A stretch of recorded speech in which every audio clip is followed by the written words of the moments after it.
Thermo Fisher Scientific in partnership with ISAS, the Initiative for Sleep, Asthma and Allergy Sciences. The content presented tonight is intended purely for medical and scientific education of healthcare professionals. This session is being recorded. By continuing to attend, you provide your consent to be part of this recorded session. The recording may be used for internal educational purposes. The views and opinions expressed by the speakers are their own or are based on their clinical experience and interpretation of available evidence. They do not necessarily represent the position of Thermo Fisher Scientific. No promotional claims are being made during this session. Any reference to diagnostic tools or technologies is purely in the context of clinical and scientific discussion. If you have any objections to being part of the recorded session, we request you to please disconnect at this time. Thank you so much. We are glad you are staying with us. Let's get started. So tonight we focus on a subject that sits at the intersection of science and everyday clinical reality, that is pediatric food allergy. Now, food allergy in children is no longer a diagnosis that we can afford to make on a clinical history and a SPT test alone. So we need to check the burden of pediatric food allergy growth that is growing across India, and we need to encounter most complex presentations in the clinics and emergency rooms, like is the child allergic, to how much it is allergy, what exactly, and what does that mean for their future. So to open our session and lay the scientific and clinical foundation for everything that is going to follow today, we are honored to have with us Dr. Neeraj Gupta, Senior Pediatric Allergy Specialist, Sir Gangaram Hospital, Delhi. He is founder ISAS and Allergy School, and he has a deep expertise in food allergy and diagnosis in Indian context. Dr. Neeraj, a warm welcome to you, sir. The floor is yours now. Thank you, Alka. Thank you for the nice words and the nice beginning. First of all, I would like to say that and like to say thanks, a big thanks to Thermo Fisher Scientific for coming out with this very important initiative called molecular diagnostic. Believe me, my friends, molecular diagnostics or component diagnostic is the future of allergy and allergy testing. Molecular diagnosis itself is something in which we need to really move towards precision medicine. And when we are moving towards precision medicine, then at that particular time, we need to really go more deeper and deeper inside the molecular diagnostic and then see what exactly is happening with this particular patient or this particular child. Molecular diagnostic itself will help us in phenotyping any particular disease, any particular allergy, especially food allergy. Last webinar, we discussed about the importance and clinical relevance of molecular diagnostics, component testing, and simultaneously, we discussed a lot or dissected a lot on dust mite. Today, a very important session, which is food allergy. Food allergy is something like an unfinished chapter. It is even yet getting more and more evaluated, getting more and more researched, even in the Western world also. So it is a unfinished chapter. It's an unfinished journey, and we will try to delve deeper into this particular subject. We understand that the common food items which we understand are milk, egg, peanut, and wheat. These are the most common food item which we are encountering, at least in our practice, at least in our country. So we thought that let's discuss about them. So today we will be discussing about three of them: milk, egg, and wheat. And next week we will be talking more about different other things, peanut, as well as some more interesting things about component diagnostic. So without much delay, I think let us start with a very wonderful session. Thank you once again, Alka, for the opportunity. Thank you. Thank you so much, sir, for setting up the context. We have an incredible faculty with us tonight. So clinicians who bring deep expertise in pediatric allergy and molecular diagnostic from across India and beyond. So we'll have a rich panel discussion to be followed after the speaker sessions. And as always, there will be an opportunity for Q&A. So please do drop your questions in the chat as we go along. Now, I would like to call upon Dr. Soumya Nagarajan to take up the session. She is a senior pediatric allergy specialist from Bangalore and secretary IAP allergy chapter. Over to you, Dr. Soumya. Thank you. Thank you, Alka. Thank you for a very kind introduction. And I would like to express our gratitude to Thermo Fisher Scientific for this opportunity. And I would like to thank Dr. Neeraj Gupta also for the opportunity on behalf of ISAS and Allergy School. As we were dwelling upon the importance of the increasing importance about the awareness of common food allergies and This is where we encounter, because it is a thing which is very commonly encountered in day-to-day life. What can my child eat? What can my child not eat? I think today's session is quite important after the previous sessions. And taking about the common food allergies we see in infancy and early childhood is most commonly the milk and egg allergies, and how we can take it forward using component testing. Though we have heard about the component testing, I will be touching base overview about the importance of the component resolved diagnostics, molecular allergology in food allergy.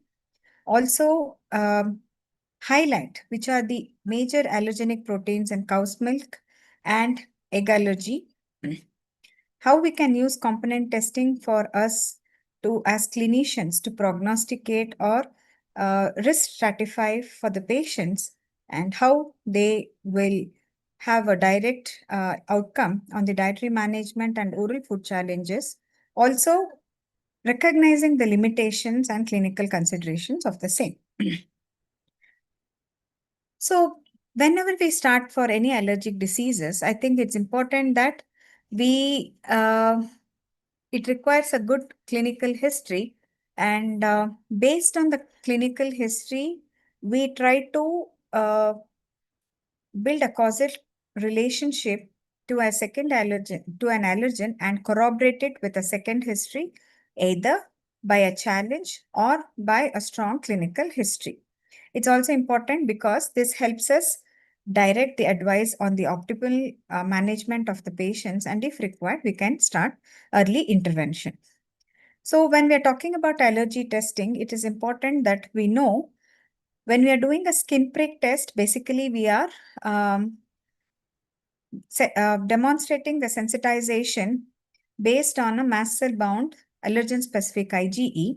Whereas when we are talking about in vitro testing, it is the free floating serum specific Ig for that particular allergen which is being measured. And this forms the principle for the allergy testing. So each skin prick test, in vivo or in vitro, be it by serum specific Ig component testing, has its own pros and cons, and we understand the limitations and the advantages of the same. Moving forward, when we are talking more dwelling into deep about serum specific IgE, last webinar has dwelt into the intricacies about the house dust mite, and the serum specific IgE is also present for various food allergens and aeroallergens. So serum specific IgE is going to tell us the actual allergen specific IgE to that particular allergen, which is free floating in the IgE. And we dwell further. So the immunocap remains the de facto standard of in vitro testing, basically where the particular allergen is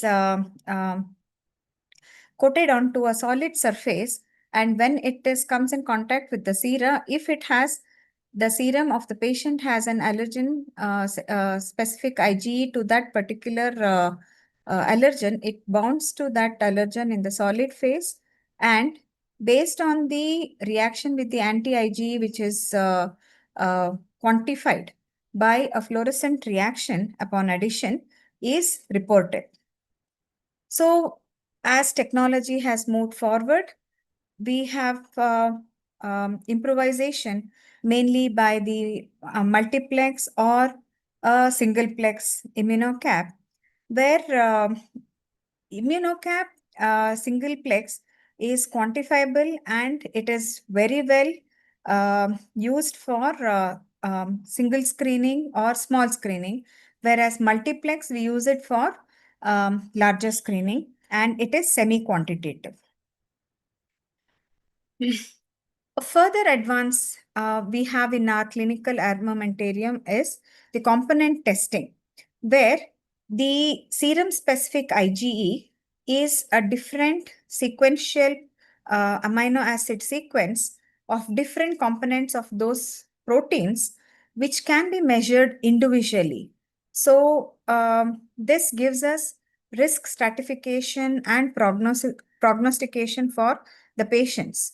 So in the context of food allergies, we advocate component resolved diagnosis in the indications of idiopathic anaphylaxis where we have not had um, um, the history is not any more wiser, where we have to go for a singleplex or the possibility of a cross reactivity, and the more extension of today's clinical discussion is where severe persistent food allergies, can we do anything about it?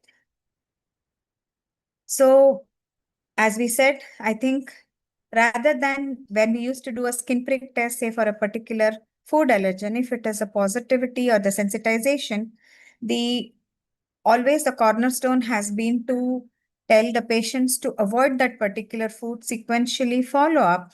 And if we are seeing sequential decrease or in the follow up, then probably we may have thought about introducing the foods. But component testing gives us more precise or evidence-based information where we can risk stratify and probably introduce foods in certain individuals in well-cooked forms. It also helps us to distinguish between primary sensitization and cross-reactivity, especially in the background of oral food allergies, and definitely it can help us predict the outgrowing of certain food allergies. Even though I think component testing, we do use it, but we use it in conjunction with an oral food challenge to take it further clinically. Now, coming to the topic of today's concern about milk allergy and egg allergy, before we dwell into the components of milk and egg allergy, it is important to understand that milk allergy, cow's milk protein allergy, affects about 2 to 3% of infants. And in the Indian population, we see clinical sensitization more than the clinical allergy. Close to about 19%, we see sensitization, and the clinical allergy could be less than 3 to 5% in infants, especially with respect to cow's milk protein allergy. And this is by far the most common food allergy we see in infancy. And the cofactors like asthma and other atopic diseases have a chance of this food allergies being, milk allergy being more severe and probably persistence. Egg allergy also, I think the next in line after milk allergy we see is hence egg allergy, and the persistent disease again is associated with higher serum specific IgE, though we will cover about individual components. And studies have shown that coexisting peanut allergy with hence egg allergy is found to be a risk factor for persistent egg allergy. We talk about the natural history of cow's milk and egg allergy because, as we know, typically we see this onset in early infancy as early as few weeks to months. And we very confidently tell that most of the children with cow's milk protein allergy tend to outgrow by about 60% by 3 years and at least by 80% by 5 years of age. And only about 10 to 20% may have persistent milk allergy beyond 8 years, and only about 10% tend to have persistent milk allergy beyond 10 years of age. This has been reported in various prospective cohorts where they have followed up patients with cow's milk protein allergy. Egg allergy also, like milk allergy, it is very typically seen the onset in early infancy. And here, patients with atopic dermatitis also have co-sensitization with hence egg allergy. And like milk allergy, most of the children with egg allergy tend to outgrow at least 70% by 3 years of age. 85% by 5 years, and only about 5 to 7% tend to have persistence of egg allergy beyond 10 years of age. So, if we are talking about outgrowing, where do the component testing come? I think it is important that for us, can we start the avoidance?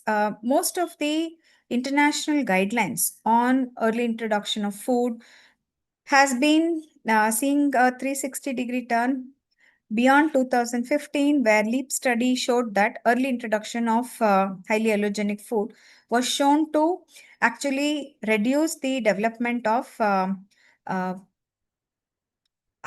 egg allergies, milk allergies, or peanut allergies in high risk groups, including atopic dermatitis. So that's when I think the thinking started. Instead of avoidance, can we introduce foods in certain forms, because we know that this can hasten the process of outgrowing of these food allergies. So with the advent of the component testing and advances in the molecular allergology, I think this has been a game changer where we can induce uh, tolerance to these foods early on in life, even though the allergy is outgrown. So, coming to cow's milk protein, when we dissect the cow's milk protein, the protein content in the foods are mainly the allergenic components, and we broadly classify milk into casein and whey proteins. And in casein, we have different allergens where BOS-D8 is a major allergen. Also, alpha S1, alpha S2, where the components are BOS-D9 and 10 respectively, are also major allergens. The other major allergens include beta casein and kappa casein, BOS-D11 and 12. These are the major allergens. BOS-D8 is a major allergen, and it has been more extensively studied in the uh, persistent of milk allergy and the levels if they are directly correlating. And we would spend a few more slides or further in the um, lecture how it can prognosticate whether we can risk stratify these children into persistent or outgrowing of food allergies. Casein is, I generally tend to remember it as C. Casein component C tends to be continuous, persistent or continuous allergies. And these are the kind of proteins which are resistant to high temperature. And also, they have high degree of cross-reactivity or homology, more than 85% of proteins with other mammalian milk such as goat and sheep. Whereas the BOS-D11 or 12, they may have less cross-reactivity, less than 5% with donkey, mare, buffalo, or camel's milk. Whereas whey protein, they are alpha lactalbumin, beta lactoglobulin, bovine serum albumin, respectively as BOS-D4, 5, and 6. BOS-D4 is a major allergen, but whey protein are the epitope is amenable to heating or processing at high temperatures, where it goes structural conformation after boiling or processing to heat at extreme temperatures, where by itself they can be rendered less allergenic. And here, more than 95% of the whey protein is present in almost all of the mammalian milk because of the high degree of cross-reactivity. And if the component is BOS-D4, generally, and that forms the basis why we say that because of cross-reactivity between most of the mammalian milk, we tell the parents not to give children these other mammalian milk also. And beta lactalbumin, I think it's not present in the human breast milk. And this forms the major uh, um, setting for understanding the basis of the prognostication of components for the milk allergy children. Coming to egg allergy, again, here we have egg yolk and egg white, and we based on that we have different components which are uh, discovered and which are heat stable or heat labile. So, as we all know, the protein content in the egg yolk is high, and most of the major allergens also is from the egg yolk. So, ovomucoid is the major allergen, and the component which is significant here is GAL-D1. And again, tend to remember ovomucoid, mucoid maintenance. So, if a patient is sensitized to ovomucoid, these are the cohort of children who tend to have persistent egg allergies.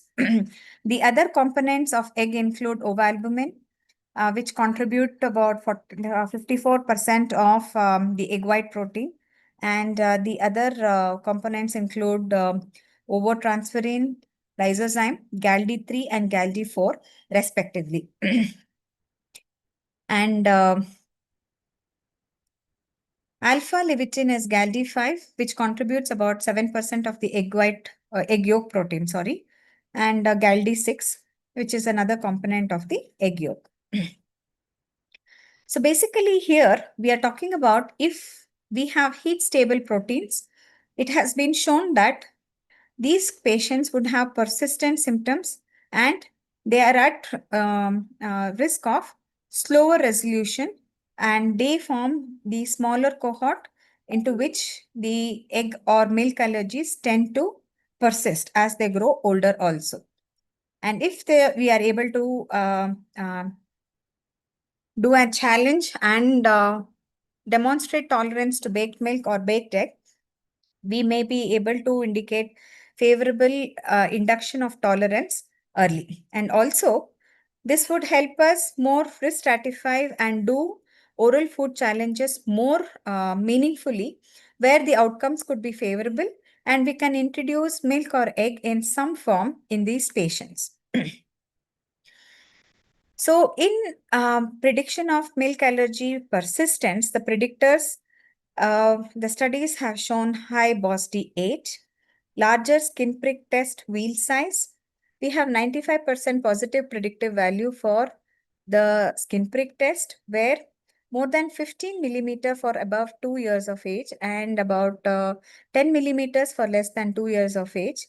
And the serum specific IG more than 8 and BOSD8 we would be discussing. So these are mainly predictive of persistent milk allergies and asthma and multiple food allergies with immediate IgE symptoms are found to be predictors for cow's milk protein allergy persistence. So what's new as we are talking? So we have had updated BOSD8 and GALD1, as we know that they are the predictors of the persistent casein and ovomucoid, and their cutoffs has been refined. And most of the emerging studies have also contemplated the utility of basophil activation test as one of the added on in vitro testing to the component testing, which could add on as a functional severity biomarker. Because when we are taking component alone, and we will have to, it will help us risk stratify the patients and do more meaningful supervised oral food challenges. Given that the basophil activation test in the Indian scenario is mainly limited to the research setting for now, but I think in the next few years, this is an avenue to look out for. It would probably do away the need for doing an oral food challenge, because the patient would have that reaction clinically, which can be replaced by an in vitro reaction where the basophils are activated by these food allergens in vitro, and the patient's reactions or a positive outcome of an oral food challenge could be limited. And also, I think, given the advances in the technology, also we are expanding on the LX2, which is the basis for doing a component testing also. So these were the few studies which have highlighted the importance of the casein-specific IgE as a very strong biomarker. One of the studies, a systematic review and meta-analysis put around 0.37 of BOSD8 as being able to predict chronicity or a persistent uh, milk allergy. For egg allergy, they have definitely highlighted GALD1 and a recent publication from the Tunisian cohort of about 262 IgE-mediated cow's milk protein allergy, they found that the median of about 3.5 kilo units in persistent versus 0.24 in tolerant children of casein-specific IgE were top predictors after multivariant adjustments. So even though the variation is there, there have been persistent reporting that casein-specific IgE around 0.24 to 0.37 has been found to be predictive of persistent cow's milk protein allergy. Another recently published paper in early this year about the biomarkers of tolerance to baked milk put around the casein-specific IgE around 5.7 kilo units and serum-specific IgE around 8 as predictors of baked milk tolerance in high-risk children during an oral food challenge. I think this will definitely help us identify children around this cutoff values for safely choosing to offer or baked milk challenge in children with persistent cow's milk protein allergy. Again, the other avenue to look out for is epitopes, where they are being explored as one of the other biomarkers for prediction of the persistence of cow's milk allergy, though it is an avenue to look out for. What about egg allergy? I think till date, high baseline serum specific IgE to egg white, that is ovomucoid, and persistent factors beyond age 8 has been an marker which we have, which has guided to look for. But with the component testing, GALD1 has been explored whether can we choose these patients with persistent GALD1 as a biomarker or to help us choose our patients better for baked milk and egg challenge. So even though the component testing would help us identify or risk stratify, choose our patients wisely for baked or egg milk challenges, this has found to broader the horizons for these children with persistent cow's milk or egg allergies because the risk of accidental exposure causing reactions and the stigma, the social life, the quality of life of these children or the family has been quite a stressful factor. So I think this is where the egg and milk ladders have come into role. And these mainly act as the starting point for uh, desensitization or probable sustained unresponsiveness in the near future. So this trajectory very beautifully depicts, though we have certain set of patients who have had reactions to all forms of egg or milk, but as we start choosing our patients quite well for introducing them sequentially for milk ladder or egg ladder, ultimately they would be able to tolerate all forms of milk or egg in most of the children which belong to the outgrowing. But we have another phenotype of patients where this milk and egg allergy tends to persist, and we have to be careful. And the risk factors for whom we can choose baked milk or egg allergy include young age, tolerant or non-reactive to baked forms, compliant, probably well-controlled asthma or minimal or no other atopic diseases, and other end of the spectrum wouldn't be so well tolerated for baked or milk egg challenge. So this was a review paper which was published in WAO last year, where this meta-analysis very beautifully depicts where this has been shown for baked cow's milk and baked egg, where the threshold was here earlier, and because of the improvisation in the component testing, the threshold values have been redistributed. So I think the cutoff values are also more lesser now, where we can choose patients well for the baked milk or egg challenge. Again, just going by the component testing would help us identify which are the children at low risk, but always follow up with an oral food challenge under supervision.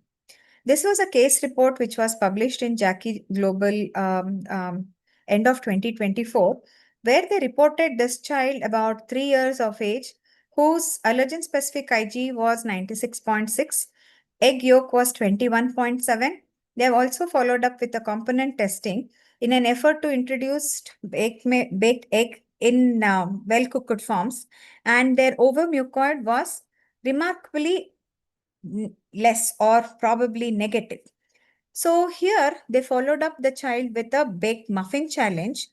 To their surprise, the child had a reaction just on touching the muffin to the lip in the first step and proceeded to develop a full-blown anaphylaxis within 10 minutes. So even though the component testing helps us risk stratify, always do the baked milk or egg challenge under supervision in probably in the hospital. And once a child has tolerated, it would be able to be followed up at home. So with various studies have put BOSD-8 around 1.8 kilo units were linked with severe reactions, and GALD-1 more than 10, predicting baked egg severity. Okay, again, basophil activation test is complementary to that. So I think we would be covering about the milk ladder and the egg ladder, the utility in our panel discussion. I wouldn't be going too much detailed into it. So we would have some case discussions, but again, now to finish off with two cases, we had 2-year-old twins who had eczema and egg allergy, and they had some reactions even on exposure to touch. They also had concerns about milk allergy also. Skin prick test was remarkably negative for milk. Egg was positive, and followed up with a serum specific IgE. And because it was on the higher side, it was avoided. The next question was, because they would be starting school soon by the age of 5 years, is there any way we could be prognosticating in, can we start egg in some way, or can we um, um, introduce in egg some way, because they had history of reaction to egg even on contact. So I think this is where component testing would help us, and depending on the GALD-1, we would be able to prognosticate. And we had another 4-year-old child with declining BOSD-8 IgE, tolerated baked milk on supervised oral food challenge, and progressive advancement on the milk ladder with no subsequent reactions. We had another adolescent with recurrent anaphylaxis, high GALD-1 and asthma, and and he was reactive to baked egg also on supervised oral challenge. I think he would belong to the persistent phenotype, where here his GALD-1 was close to about 8. So I think low BOSD-8 with mild history, we can consider baked challenge. High BOSD-8 with severe allergy, we would differ. And biologics could improve the outcome of with component testing. It could help us better prognosticate or manage efficiently persistent oral immunotherapy. So CRD cutoffs may vary across studies. Again, history remains central. Even though we have component testing, always go back to the history and risk stratify the patients in whom we would be able to offer baked milk challenge and uh, offer them early introduction in some form in an effort to induce tolerance. So thank you for a very patient hearing. I am sorry if I have overshot my time.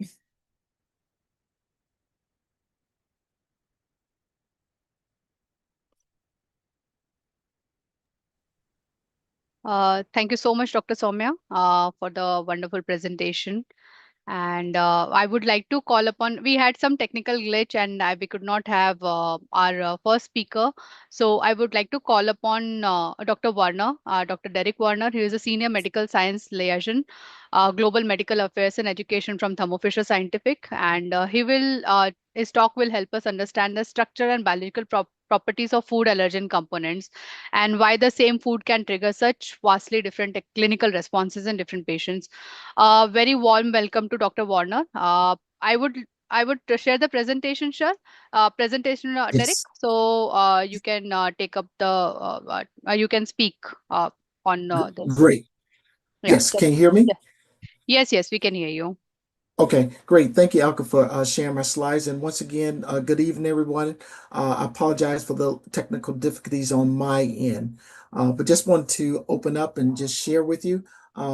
Today or this evening, I'll be talking about the molecular allergy diagnostics, specifically component resolved diagnostics, which can help us move from the uncertainty to precision in food allergy diagnostics. As many of you experience in clinical practice, food allergy is not just increasing, it's becoming more complex and challenging to diagnose accurately. So you can see my background there is just real brief.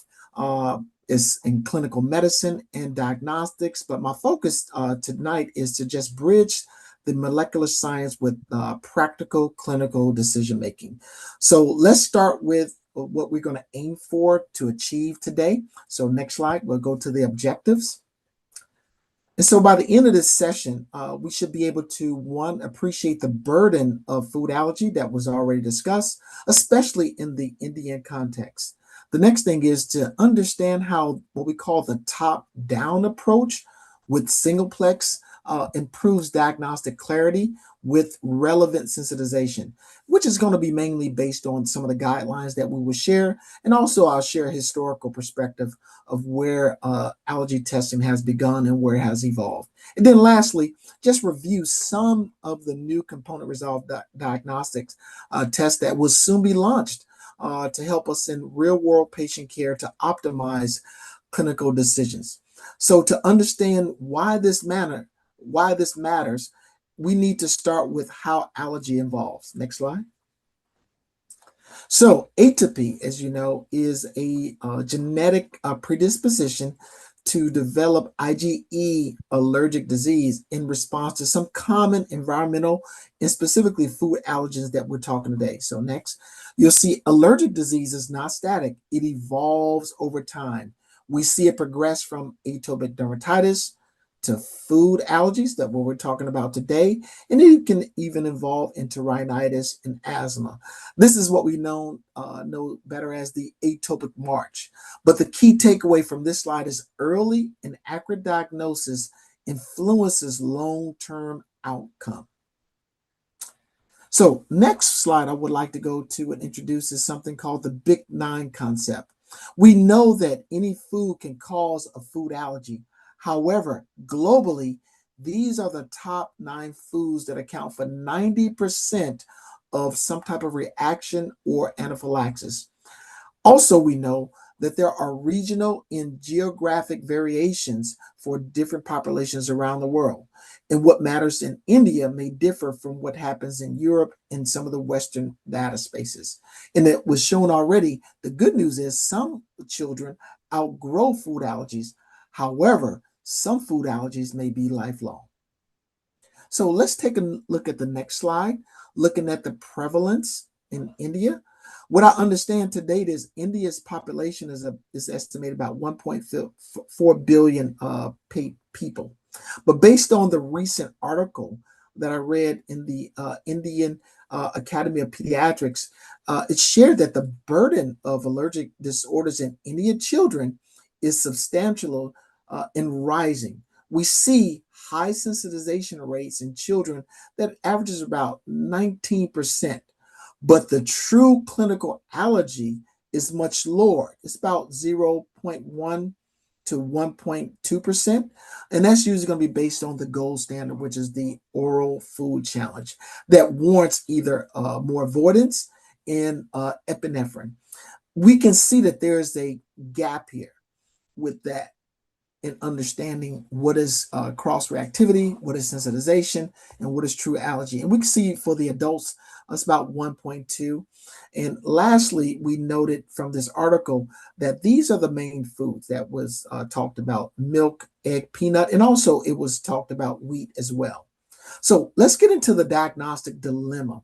This brings us to the core problem that we face on this next slide, that we face as clinicians when we see patients every day. Food allergies can be life-threatening, so appropriate and timely diagnosis is therefore vital. So we must distinguish what is immune-mediated allergy from non-immune reactions, which is more intolerance or sensitivities. We know that the challenges involve the symptoms overlap.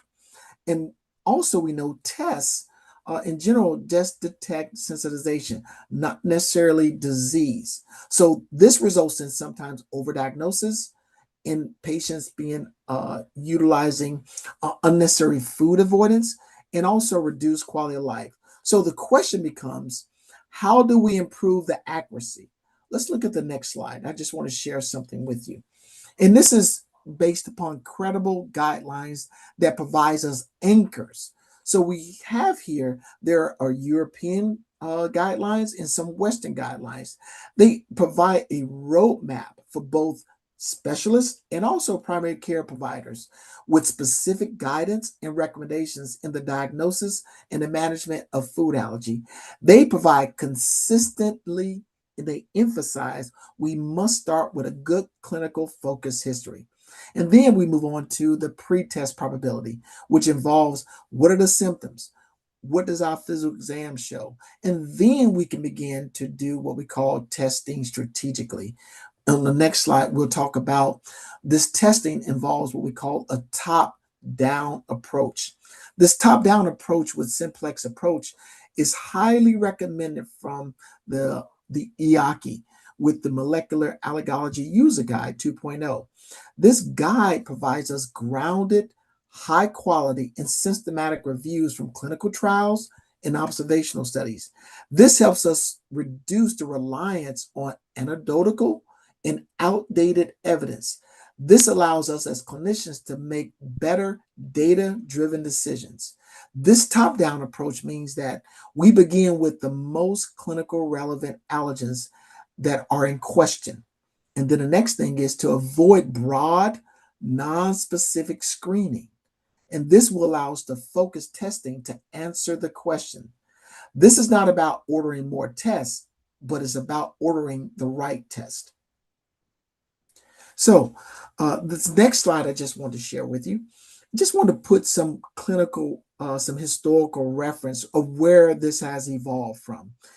Allergy testing has a rich 150-year history, starting with a homeopathic physician who had simply allergic rhinitis. His name was Dr. Blackley. And you can see here where the discovery of IgE that is mediated with allergic disease was discovered in 1967. That year's kind of significant to me because that's my birth year. But moving forward, if you can click, you'll see highlighted that component resolved diagnostics was discovered or launched in 2005. So about 21 years, we see that has evolved.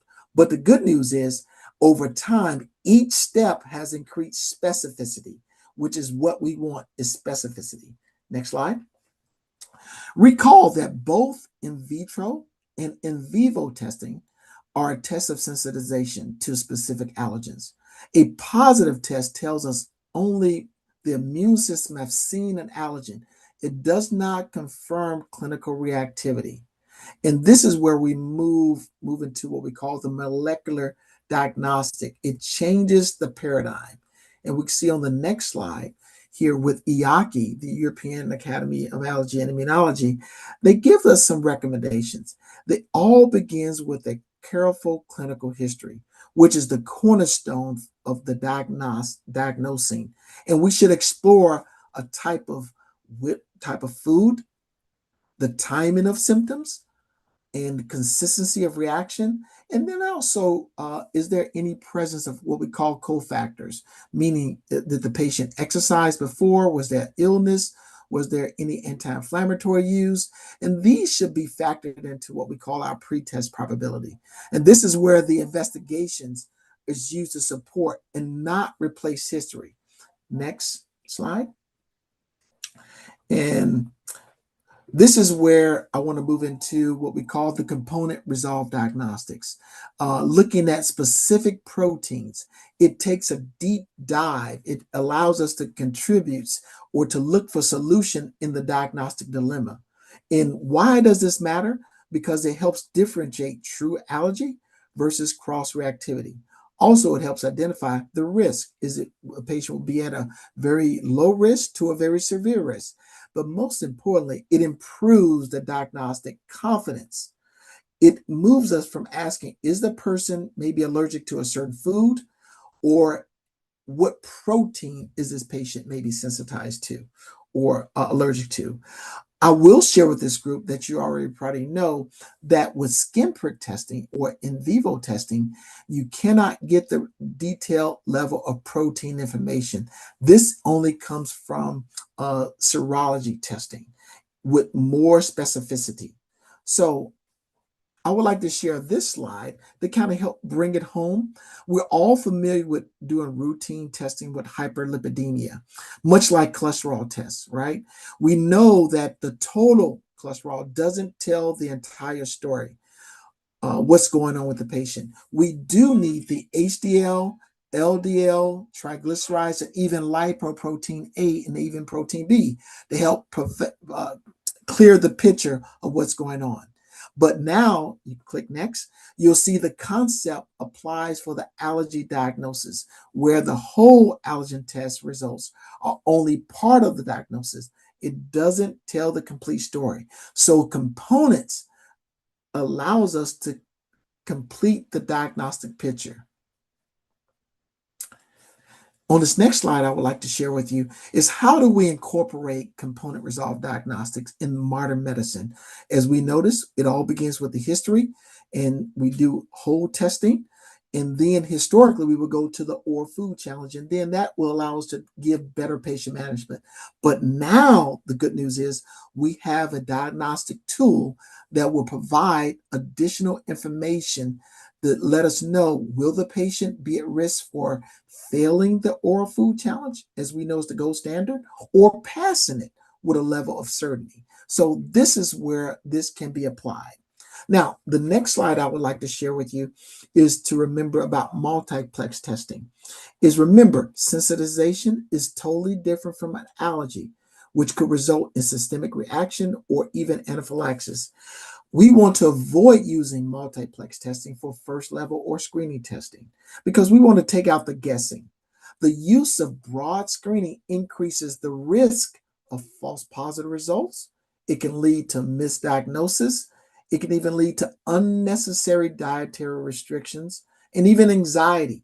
And so we want to use multiplexing in two types of settings. The first one is when there's what we call complex polysensitization, when there's a complex history or we just don't know where to begin, right? And the next part is when you have this, what we call idiopathic anaphylaxis, to uncover and investigate what allergens may be in use or the cause or the culprit. Now, this next slide I would like to share with you is there are regional specific components that really matter and that will be coming more utilization in India soon. So I'm pretty excited to share with you. There are 11 more that will be launched soon, and they include 6 foods, 3 pet components, one environmental for most, and the cross-reactive carbohydrate determinant that will be coming out soon in the next coming months. So I'm pretty excited to share that with you. Now, this next slide is when you see the nomenclatures, I just want to share with the group that each allergen component follows a standardized nomenclature. This allows for global consistency. Here, for an example, we'll use the cat, right?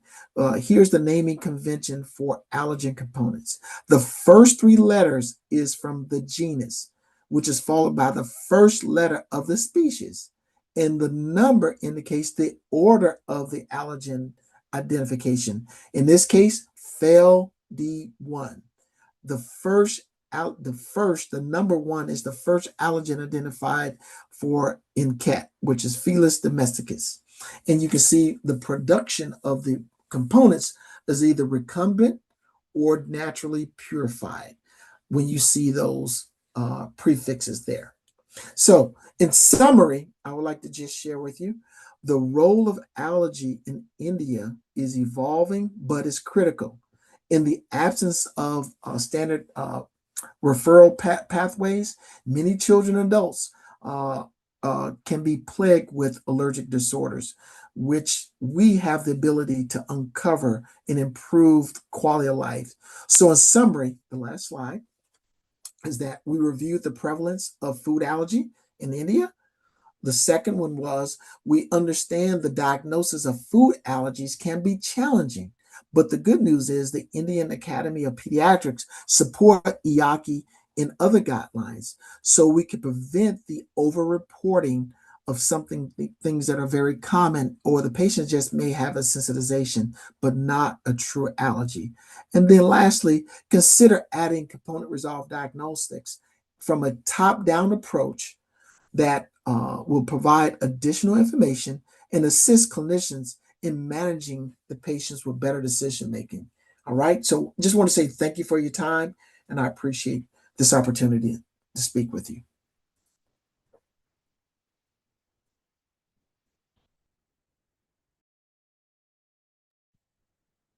Thank you so much, Derek, for the basics. We needed this session first, but yes, you have taken this well. Now, I would like to call upon Dr. Neeraj Gupta for the next session. On he We have already taken up his introduction. He has set up the context for the session today. So over to you, Dr. Neeraj. Please take it away.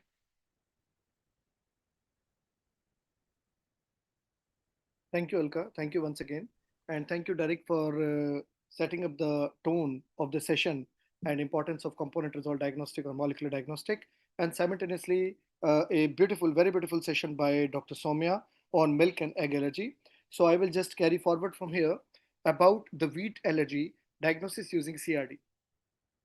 So the topic assigned to me is wheat allergy over 20 minutes, but I feel that wheat itself is a whole book and it cannot be completed in any amount of time, but I will try to do whatever best I can do.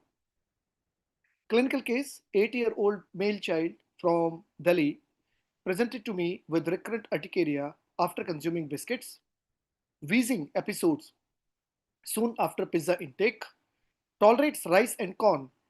The skin prick test for wheat was positive, and now the parents are asking me that should he stop all wheat and wheat containing products?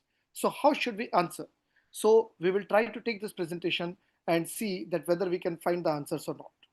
So the extract positivity does not always mean true clinical allergy, as has been very well highlighted by Derek also. The test positivity needs a very well support, good support with history, and then only you make the diagnosis of clinical allergy. So it is the first history, which is the top-down approach, followed by testing whether it is a whole extract or component, and then a second history. So it is the sequence which matters, and the sequence should not be changed. Numbers doesn't matter.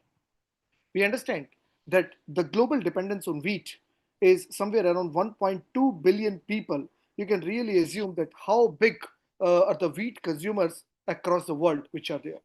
What is happening in India? In India, wheat is a daily staple for millions. Eliminating wheat not only affects nutrition, but it also affects cost, it also affects the quality of life. Wheat allergy itself creates a common confusion with celiac disease.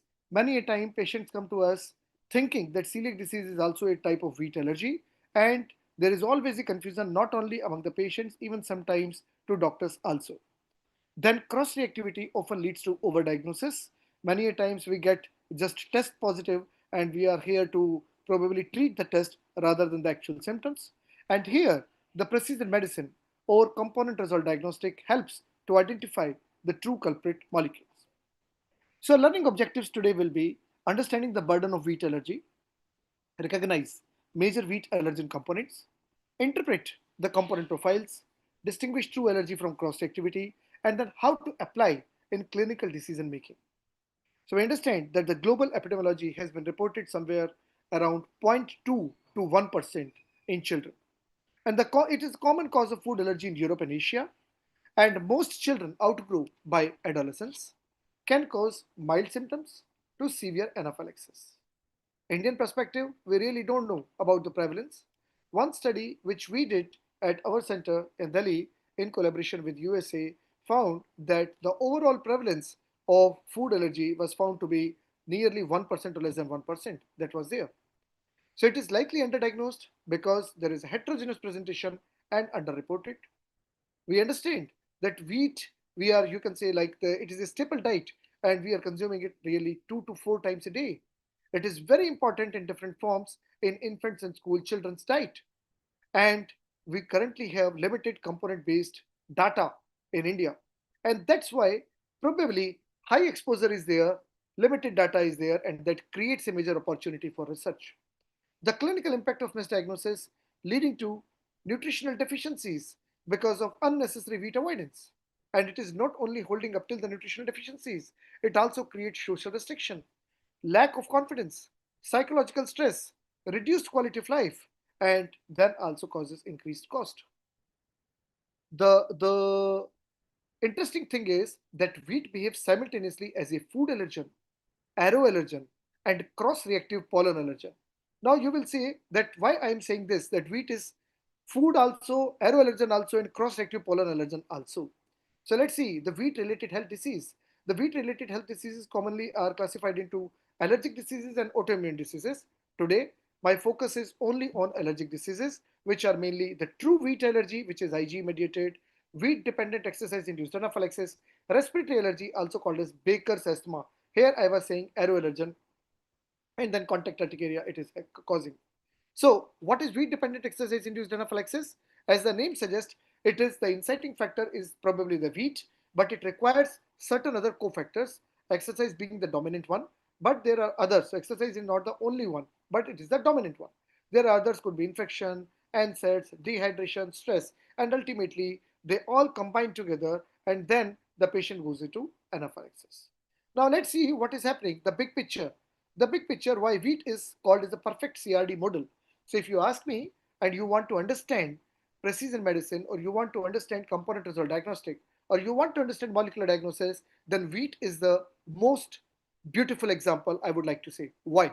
It is one grain, but multiple exposures and diverse phenotypes are there. How it is happening? Just see. There are so many phenotypes of wheat allergy, Ig mediated food allergy, wood dependent exercise induced anaphylaxis, Baker's asthma, atopic dermatitis, anaphylaxis. All these wheat can cause. Then the contact can be in the form of ingestion or in the form of inhalation. So inhalation in the form of flour or even the wheat pollen that can also cause. Occupational exposure can also happen. Then the third thing, cross reactivity. There is a strong cross reactivity which can happen with the Poaceae family grass pollens. I will come to that later on. Even the cross reactivity will also happen with other cereals like rye, barley, and all others. And so there is a high degree of or high risk of overdiagnosis and unnecessarily elimination, diet elimination. Then diverse molecular components. So wheat itself is having certain strong components like storage proteins. These could be gliadins, glutenins.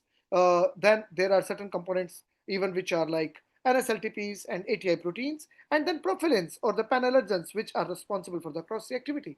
Risk stratification. So some of the molecules, like for an example, gliadins, glutenins, even NSLTPs, they can cause serious reactions, systemic illnesses, even anaphylaxis, whereas some will cause only mild symptoms.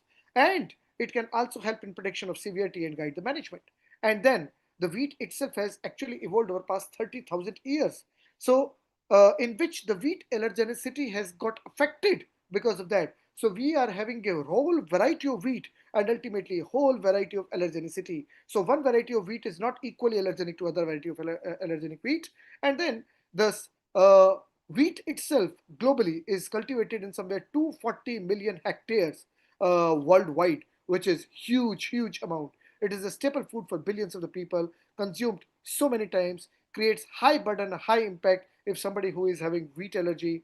Diagnostic complexity is there because many a times history is not very clear. Many a times extract based tests are not very clear, and at that time we need to really dig down into the components. And then I told you about that CRD can actually change. It can actually identify the true culprit.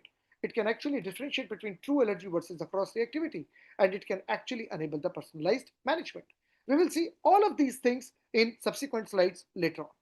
Let's decode wheat one by one. What is happening?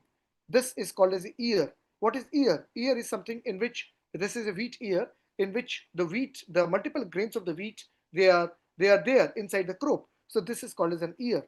Then inside the ear, this particular you can say like one part in which a grain is lying, that is called a spikelet. And in this spikelet, then there is a gloom which is there in which the grain is there. And this is such a beautiful grain, wheat grain which is there. Can it cause allergy? Yes, it can be very notorious any times. So if you just see there's a lot of carbohydrate which is happening, but let's see what else it holds in true. So I will talk from the very primitive time where the kingdom phylum were you can say like described and discovered, and from where I will take to the present generation. So wheat taxonomy at a glance, and that's how I will be able to explain you that how the same wheat can act as a food allergen, aeroallergen, and cross-reactive pollen allergen. So just see, when we talk about eukaryotes, so eukaryotes means the single cell to multicellular organisms. Mainly we are talking about plants here, but yes, they could be animals and fungi. And this eukaryota can actually have all these allergenic material which are there. Now moving to the kingdom plantae.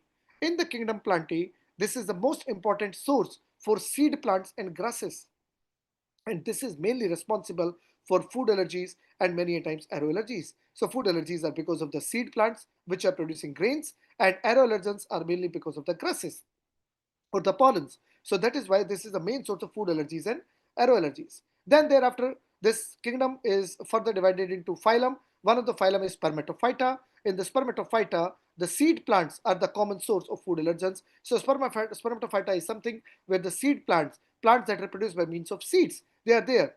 So clinically, it is the basis of both food allergy as well as pollen-induced allergy. Then coming to angiosperm, then monocotyledon, poaceae, and triticum. Let's go one by one. So let's see first eukaryotes. In eukaryotes, all the clinically relevant serial allergens are there in the eukaryotes, among which in the kingdom plantae, most of the allergenic proteins are found as food allergen or pollen allergen. They both are there. And then coming to the spermatophyta, which reproduce by means of seeds. And they are having both food allergens mainly in the form of grains and aeroallergens mainly in the form of pollen. What comes after phylum? It is the subphylum. So subphylum is called as angiospermae. Angiospermae is also called as flowering plants. It is the subclass of your, we just spoke about the seed plants. So spermatophyta. It is having two main classes, monocotyledons and dicotyledons. What it means that this angiospermae is mainly responsible, this flowering plant category or subphylum is mainly responsible for cereal grains as well as pollen aeroallergens. Let's differentiate further to coming to the class which is monocotyledon. Monocotyledon includes wheat and the grass family. So if you just see that till here, up till the class, the wheat and the grass family, they are coming together simultaneously. And the key food grains like wheat, barley, rye, and corn, all they are there in the same class. And that is why they are responsible for main food allergies to cereals and mass inhalational allergies like hay fever and asthma caused by grass pollen. Then coming to the order is Poils. Poils is once again, it is grouping the most important species causing allergic reactions worldwide. And now the most important slide, which is the family Poaceae. Family Poaceae is also called as grass family. It is having nearly 10,000 or over species from them, and it includes wheat, corn, rice, barley, rye. What I want to say that all these seeds, all these cereal grains, they all belong to the same family. The plants in this family are mainly airborne pollination which is happening, and that produces large amount of pollens, and they are responsible for hay fever, pollen induced asthma, grass pollen allergy. So that is why I told you that this wheat is a very you can say like notorious, which can actually cause different spectrum of allergies. Then coming to the genus, in which I have just taken the wheat genus, which is Triticum. Triticum is the genus which is considered to be the world's most important crop in terms of allergenicity. Now it is having different genetics. I will come to that. But the different type of wheat which is there, common wheat, germ wheat, spelt, all they are there. And then comes the species. The most common species is the Triticum aestivum. The Triticum aestivum is also called as hexaploid species with a complex genome in which six pair of you can say like genes which are there. It's a hexaploid species. This is the current wheat, modern wheat. It contains numerous allergens, gliadin, glutenin, albumins, and different other molecules. We will come to them one by one. So let's go back once again to Poaceae family. What is the clinical importance of Poaceae family? Poaceae family produces large amount of pollens, major source of aeroallergens, and its wind pollinated grasses produce huge amount of pollen responsible for allergic rhinitis and asthma. Simultaneously, Poaceae also contains all these wheat and the cereals. So it's a major food allergen source. It contains all those relevant cereal proteins which I was just enumerating, and responsible for all these type of problems. Could be wheat allergy, wheat-dependent excess xenophalanxis, Baker's asthma, atopic dermatitis, and urticaria. Now, this Poaceae family itself is classified into subfamilies. Those subfamilies which are clinically important to us, I have just taken them. So these are the four subfamilies. If you just trace them, subfamilies from subfamily to tribe and then genus and then species, then you will find that one of the tribe is Triticae, among which there are several genus, and then the species comes out to be bread wheat, durum wheat, rye, barley. What I wanted to say that up till the genus level, wheat, rye, barley, they all belong to the same genus, and that is why there is a high degree of cross reactivity which is happening in wheat, rye, and barley. Then if you just see the oat, then oat is just separated one step above. That is just at the level of tribe or the subfamily. So that is why there is, you can say like a good amount of cross reactivity which is happening among oat versus wheat. And then there are certain grasses. If you just see very carefully, there are certain grasses like Timothy grass, perennial ryegrass, June grass, and all these grasses. So they also cross react with wheat because ultimately they belong to subfamily, same subfamily. On the contrary, certain other things, like for an example, rice and corn, so they belong to the same family. So there is some amount of cross reactivity, but not that major because they got separated out in the evolution much before as compared to if you just see wheat, rye, and barley. So let's come a little bit more about evolution, wheat breeding and evolution. The, so wheat has evolved over 30,000 years.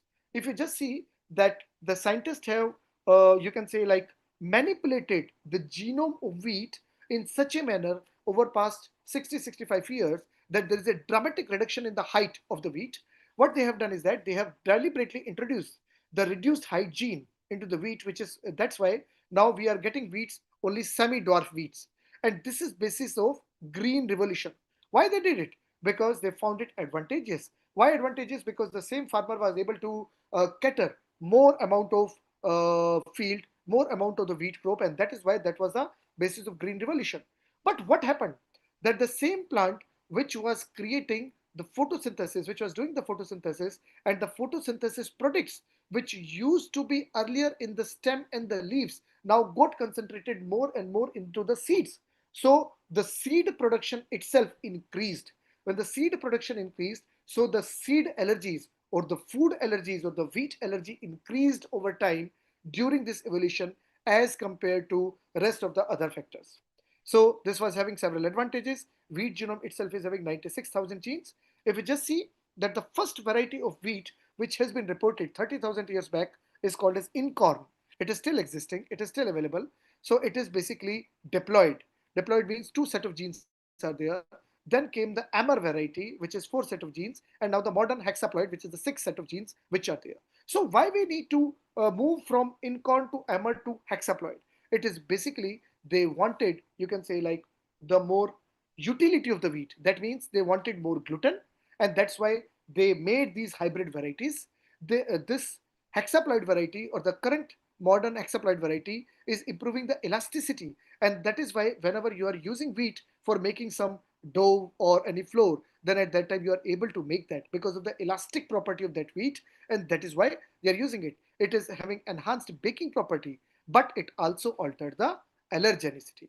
So if I just take you through that, so this is a wild incorn wheat which was having 2N or two set of genes which were there, and then ultimately this species incorn wheat was basically the most primitive diploid wheat, and then when this incorn wheat was hybridized with a wild goat grass, once again I would like to remind you that wheat itself is a grass. We just discussed it's a part of the Poaceae family, which is a grass.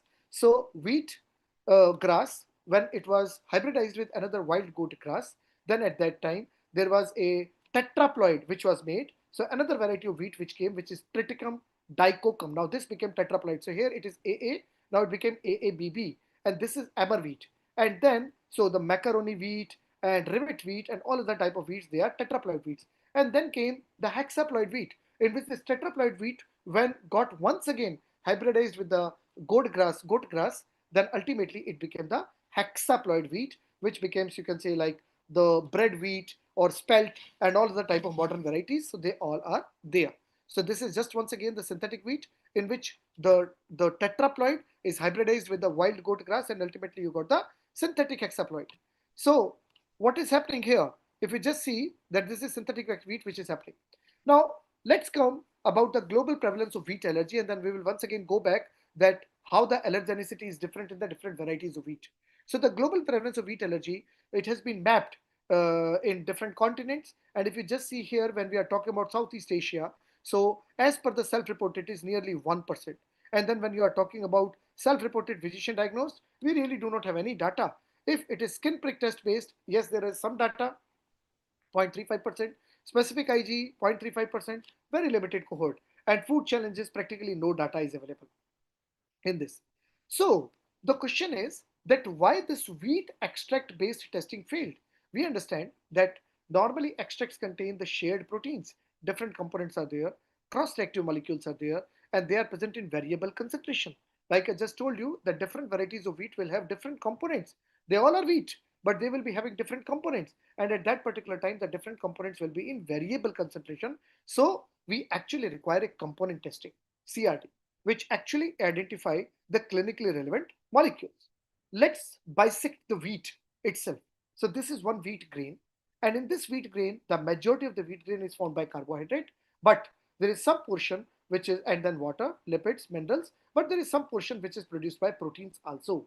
Which proteins? So globulin is the protein which is found in the minuscule quantity, followed by albumin a little more, and followed by glutens. So glutens are the largest protein which are there, or the maximum protein which is there in the wheat, which is nearly 10%. Now this gluten is majority, is, you can say, like classified into gliadins and glutenins. So gluten contains prolamine. I will come to prolamine again. So all these proteins, are they allergenic?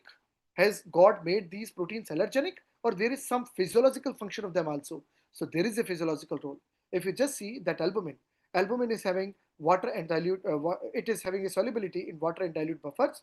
It is a non-gluten protein, and it is having an important biological role in metabolic and structural proteins, and it protects from pathogens. So this is the albumin role. Then globulin also, it is providing food reserve to the embryo. So they are actually having an important physiological role to play there. And then gliadin and glutenin, these are the two glutens. So gluten is divided into gliadin and glutenin. So these are the two glutens, and I told you that these glutens, they are mainly responsible for elasticity or the dough viscosity. If this gluten content would not have been there, we would not have been able to make all this dough and all these chapatis and rotis. It will not be possible without gluten. So gliadin and glutenin, they are the two components of gluten.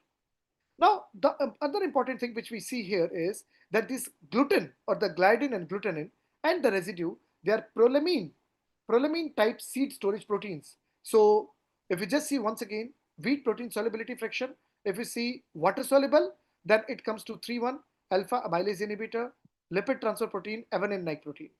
Whereas if it is gluten, which is not water soluble, then at that time it could be either alcohol soluble or dilute acid soluble. If it is alcohol soluble, these are the gliadins. Four varieties of gliadin: alpha, beta, gamma, and omega. Whereas if it is glutenin, which is dilute acid stable, then at that time it could be high molecular weight or low molecular weight. Among which, for the allergenicity point of view, omega 5 gliadin is the most allergenic, followed by high molecular weight glutenin and lipid transfer protein. Once again, I am trying to put the things in the slides in the different contexts so that I can reiterate again and again so that we understand it better. Wheat protein classified into water soluble, non-water soluble. Water soluble are albumin, globulin. Non-water soluble are gluten. Gluten is gliadin and glutenin. Now, if you just see the components of each of them, albumin and globulin, which is water soluble, the important component which are having clinical utility, try a 12, which is profilin, responsible for cross reactivity. Try A14, NSLTP, can cause serious reactions up till anaphylaxis also. Try A37, I will come to that, but this can also cause serious reactions. Try AATI, alpha amylase inhibitor. This is also important, which is having a complex carbohydrate determinant bearing and amylin-like proteins. And among the glutens, in the gliadin, there are three: omega 5 gliadin, which is tri-A19, tri-A20 and 21, which is gamma and alpha and beta gliadins. Then glutenins, this could be high molecular weight or low molecular weight. So let's talk one component each time. Relevant wheat components. So tri-A19, which is omega 5 gliadin, most important. This is considered to be the gold standard molecular marker for wheat-dependent exercise-induced anaphylaxis with a sensitivity of 80 to 90% in wheat-dependent exercise-induced anaphylaxis. It is heat and digestion resistant. It is associated with persistent allergy, and it often requires strict gluten-free diet. This is important. But this slide also highlights that even if omega 5 gliadin is negative, still wheat dependent exercise induced anaphylaxis is possible because there are other components which are not identified, which are not classified. They can also cause wheat dependent exercise induced anaphylaxis. So it is not the only one, but it is the major one. Then the other one is tri-A36, which is low molecular weight glutenin. This is responsible for immediate wheat allergy, particularly urticaria. Then it can detect patients missed by tri-A19. I just told you that if you are missing with omega 5 gliadin and you detect tri-A36, you can even pick up the wheat dependent excessive anaphylaxis or wheat allergy or acute allergy or urticaria cases by this. So it is a strong marker for wheat allergy phenotype. Different wheat allergy phenotypes which are responsible by IgE mediated route could be wheat dependent excessive anaphylaxis, immediate type of wheat allergy, atopic dermatitis with wheat sensitization, eosinophilic esophagitis, and Baker's asthma. They all can be, you can say, like different wheat allergy phenotype, and they all can be because of tri-A36 low molecular weight glutamate. Then coming to tri-A37, which is also called as alpha pyrothenone. This is a very specific marker of severe wheat allergy. This is also indicating high anaphylaxis risk. It is up till that extent that if you find a component tri-A37 positive, you have to prescribe EpiPen to that particular person. This particular person is at very high risk of severe anaphylaxis at any time. It does not cross react. So it is basically, you can say, like a marker, a true marker. And if it is positive, you should be very cautious about OFC, probably avoid OFC if possible. And then try A14, which is NSLTP. This is also called as marker of genuine wheat sensitization. It can be responsible for Baker's asthma, wheat dependent excessive anaphylaxis, and severe food reactions. It is, you can say, like also positive with the grass pollen sensitization coexist. So I just mentioned you about all these components. The newer component here is tri-A12, which is profilin, which is mainly the cross-reactive component which cross-react with the pollens and certain foods. And it is having a high homology with the birch pollen and the Timothy grass pollen. And that is why it can cross-react with this birch pollen and Timothy grass pollen. So if you are just testing with the whole extract, then at that time it can come false positive. But if tri-A12 comes positive and rest of the others are negative, you know that this is cross-reactivity. This is not the true one. Whereas tri-A14, I told you NSLTP, tri-A19, omega 5 gliadin, tri-A80I. This is important. This is basically amylase trypsin inhibitor. This is a major allergen in Baker's asthma that we need to understand. And rest, tri-A36 and 37 we have discussed. Now we are discussing about this prolamine again and again. What is this prolamine? So this wheat grain prolamine is basically the 70% of total wheat grain protein. And this prolamine could be sulfur rich, which is 70 to 80% of prolamine, sulfur poor, which is 10 to 20%, and high molecular weight prolamine, which is 6 to 10% of prolamine. So sulfur rich prolamines are alpha, beta, gamma gliadins, as well as low molecular weight glutenin subunits, whereas omega gliadin and low molecular weight D group is coming in the sulfur poor. How the name of prolamine is made? It is basically proline and glutamine combined together making prolamine, and these are considered to be highly allergenic group. So these are the different genetic sequences of different prolamines, sequences of prolamines. The significance, what is the significance? The clinical significance is the different prolamine, different genetic sequence can actually cause different clinical symptoms. Like for an example, gliadin, it can be responsible for atopic dermatitis. Uh, omega gliadin and this gamma gliadin, they can be responsible for wheat dependent exercise-induced anaphylaxis. Omega 5 gliadin can also cause anaphylaxis and urticaria, whereas low molecular weight glutenin will be responsible for atopic dermatitis, same way. So it is basically the prolamine sequence in different wheat proteins that is actually predisposing different type of clinical manifestation. So if I just want to see that the different components of wheat and simultaneously the risk of creating clinical manifestation. So if you just see albumin as well as globulin, so the albumin per se among the clinical manifestations, the common clinical manifestations like WDEIA, IG mediated anaphylaxis, Baker's asthma, childhood immediate wheat allergy, or cross-reactivity or celiac disease, so they all are lesser with the albumin. But globulin, if globulin is positive, like TRIA1 and TRIA4, so moderate chances of Baker's asthma and cross-reactivity is positive. If gliadin, which is we have just discussed, then very high chances of wheat-dependent excessive anaphylaxis. IG-mediated anaphylaxis can also happen, and simultaneously it is been also reported to be associated with non-IG-mediated conditions like celiac disease. Glutenin, that has also been, particularly the high molecular weight glutenin, this has also been reported to be, you can say, like closely associated with anaphylaxis and wheat-dependent excessive anaphylaxis. And then there are others. Now, here if you just see the different wheat varieties, which I was mentioning earlier. So different wheat varieties are having different concentrations of all these components. So if you just see here, I have enumerated all the wheat varieties here. And if you just see the concentration, that which particular concentration is more in which particular wheat variety. And that actually determine the level of allergenicity. So the clinical relevance of albumin will be low allergenicity, globulin will be minor allergen, whereas the gliadin and glutenin are the major allergens. ATI proteins are the Baker's asthma, key role in the Baker's asthma, whereas LTP, mainly pan-allergen, but sometimes can also cause cross-reactivity.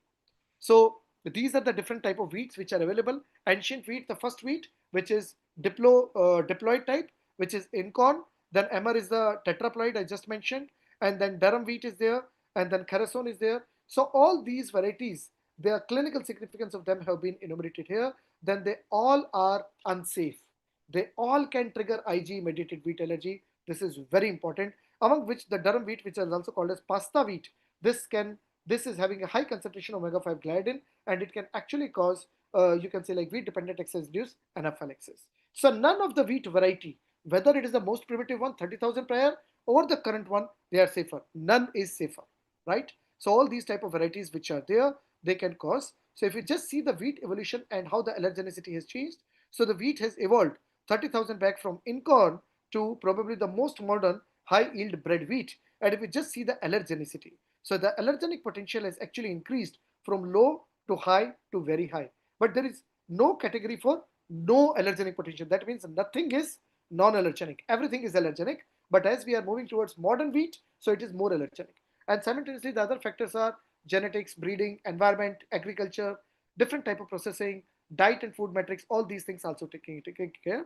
So if I just summarize about the different varieties or the species of the, you can say, like the wheat species, and simultaneously I will also include the same genus like rye, barley and oat. And if you just see the allergy relevance, so the allergy relevance, basically the common wheat, durum wheat, spelt wheat, they all can cause, you can say, like the classical allergies. Among wheat, the bread wheat is most common with the wheat dependent excess induced anaphylaxis. In corn, the primitive one or the emmer, they are also not safe. Even the emmer can cause cross reactivity, which is there. Now oats are having very low level of IG cross reactivity. So once again, see the same phylogenetic chart in which I mentioned that these bread wheat, durum wheat, rye, barley, oat, wild oat, they all are very close to each other. Among rye and barley, they are just like real brother and sisters to each other. Oat is one generation away cousin brother or cousin sister. So oat still have a little less reactivity, but all these above four, they are cross-reacting very much. So this is the cross-reactive chart of evolutionary relationship. And if you just see the cross reactivity of wheat, barley, rye, oat, rice, maize, millet. So we are moving from here, from wheat to away. As we are moving from wheat to this side, then we are actually moving from the close real brothers and sisters to one cousin and two cousin and three cousin away in the evolutionary chart. And same way, the allergenicity is also changing. If you just see, the wheat is highly allergenic, and when you are moving towards quinoa, which is very low allergenicity. So high allergenic, high allergenic, high allergenic, wheat, barley, rye, oat is a little less, rice and maize, distant cousins, probably distant brothers, sisters, not closely related, and then ultimately we are moving towards that. So this is partial cross reactivity. Once again, the table is suggesting the same thing, that oat is still having, you can say, like low to moderate cross reactivity, but others are having very less cross reactivity, almost minimal. So what are the diagnostic tests available to us, and what are their limitations? So the extract based test, we all use skin prick test for the wheat extract, specific IgE for wheat extract, but we understand that for all these type of varieties of wheat allergy phenotypes, the sensitivity and specificity of wheat extracts are lesser. So we require a better testing, which is component based test. So these are the components which we just enumerated: A19, 36, 37, 14, 12, and they are having moderate to high sensitivity and specificity for diagnosis. So, which particular wheat molecule predicts which disease? I have already enumerated. Just to recapitulate in half a minute: try A19, wheat-dependent exercise-induced anaphylaxis; try A36, immediate wheat allergy; try A14, which is also called as NSLTP. This predicts genuine sensitization. Try A12, this is cross-reactive sensitization to other pollens. ATI, which is Baker's asthma. Try A37, it predicts severe systemic wheat allergy. This is important. So what are the different components which are available to us? With the single plex technique, we are having three components: NSLTP, omega 5 gliadin, and gliadin as a group, as a whole, which is testing you all the four, right? And this is the clinical significance we already discussed. With the multiplex technique, we are having alpha amylase trypsin inhibitor and then NSLTP and omega 5 gliadin. What we require more? We require these more components if we want to really map wheat and wheat related disorders. So these are like profilin, LMW glutenins. I have just told you about the functions of that. What are the limitations of CRD? It is having limited availability. Cost is an issue. Cutoffs are not standardized, and we are having very sparse Indian data. If you ask me, I was unable to get even a single paper from India related to the components. So I thought that let me bring my data to you. So this is unpublished data at my center where we have performed the component testing. So this is out of patient of 203 with urticaria or anaphylaxis, in which we found that the wheat components, all the three components, they were maximum positive, among which the omega 5 gliadin was the maximum 17 out of 203, but definitely a slightly close to 1%, and rest all others were there, if you can just see. So spelt, maize, oat, all there were there in this regard. So there are huge research opportunities in India, which are there: prevalence studies, component patterns we need to understand, predictive cutoffs we need to identify, and impact of Indian wheat varieties. This is also very, very important. And CRD enables us accurate diagnosis, risk stratification, personalized counseling, and better quality of life. How CRD changes clinical decision? From the approach of extract based, like avoid whole wheat, cannot predict severity, confused with the cross reactivity, many false positive, generic counseling. We are now moving, or we can now move towards a molecular based, you can say, like approach, in which we can identify the true culprit, risk stratify, identify the genuine sensitization, better specificity, and personalized management. And we have discussed that the clinical scenario: wheat dependent exercise-induced anaphylaxis, omega 5 gliadin is the predominant one. Severe anaphylaxis, even try A37 joins hand. Even this is much more severe predictive marker. Immediate wheat hypersensitivity or allergy, this is try A36, but they are not available to us. Baker's asthma, try A14, available to us, but ATI family, yes, available with multiplex, not with singleplex. And grass pollen cross reactivity, it is not available to us, try A12. So when should you strongly suspect genuine wheat allergy? It is the immediate symptoms after wheat ingestion, reproducible reactions, exercise associated reactions, severe reaction with pasta noodles, baker, flour exposure, positive wheat IgE plus negative grass pollen, cofactor dependent reactions. So I'm now coming to the last slide. This is like a Derek has mentioned about the top-down approach. I am mentioning here the bottom-up approach. The bottom-up CRD algorithm for wheat allergy could be: a patient is presenting to us with these clinical features. First step is immediate reactions after wheat ingestion, WDIA, severe anaphylaxis, respiratory symptoms, positive wheat IG or SPT, or unclear history, and grass pollen sensitization. So the next step should be that you see the molecular component. Which molecular component? 6 molecular components which we need to see, and these are the molecular components which we need to order. After that, if the molecular component like tri-19 positive WDEIA phenotype, if 36 positive immediate wheat allergy phenotype, 37 positive severe systemic wheat allergy phenotype, try A14 which is NSLTP, Gen 1 sensitization, Baker's asthma predictive, and try A12 which is cross-reactive sensitization which is positive. And then there is a high cross-reactivity I just mentioned you in different varieties of wheat as well as rye and barley, and why I told you, and why there is lower cross-reactivity in between rice, corn, millet, sorghum, and all those things. Then you need to finally make the final molecular phenotype with the, you can say, like with the history and combination of everything. And ultimately, not all positive wheat specific IGs mean true wheat allergy. CRD can actually help in identifying true culprit molecule, disease phenotype, anaphylaxis risk, cross reactivity, safe alternative grains, need for strict avoidance. The future question is no longer that is wheat IG positive, it is which wheat molecule is positive. So, friends, we are currently diagnosing wheat allergy by extracts. It's a time that we need to diagnose, or we need to move molecular phenotypes of wheat allergy, which is very important.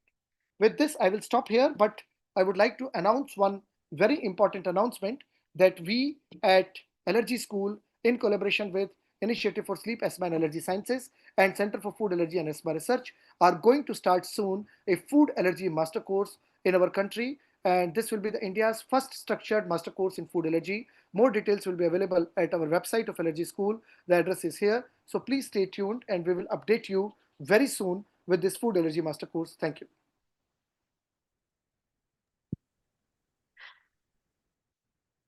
Thank you so much, Dr. Neeraj. It was a powerful session on wheat with different varieties that we could see and how the diagnosis should go ahead. Now, moving on to what is always the most dynamic part of our evening, that is the panel discussions. So, we are privileged to have a distinguished panel joining us tonight, which is moderated by Dr. Mausam Maru. She is a consultant pediatrician and allergist from Mumbai. So, our panelists will bring together all the tonight's speaker along with their collective clinical wisdom. And this is your opportunity as an audience to engage, question, and debate. So, please drop your questions. Over to you, Dr. Mausam. Okay, thank you. So I would just in the beginning like to thank ISIS, Thermo Fisher Scientific, and Neeraj sir and Soumya ma'am for giving me this opportunity to present the panel discussion, which is on CRD in pediatric food allergy. It's going to be a case-based discussion with our panelists, Dr. Derek Warner, Dr. Soumya Nagarajan, and Dr. Neeraj Gupta. I would encourage the audience to please post their questions in the chat box. So the first case is of a 10-month-old male who's currently on complementary feeding. Mother introduces 1 cup of cow's milk to the child.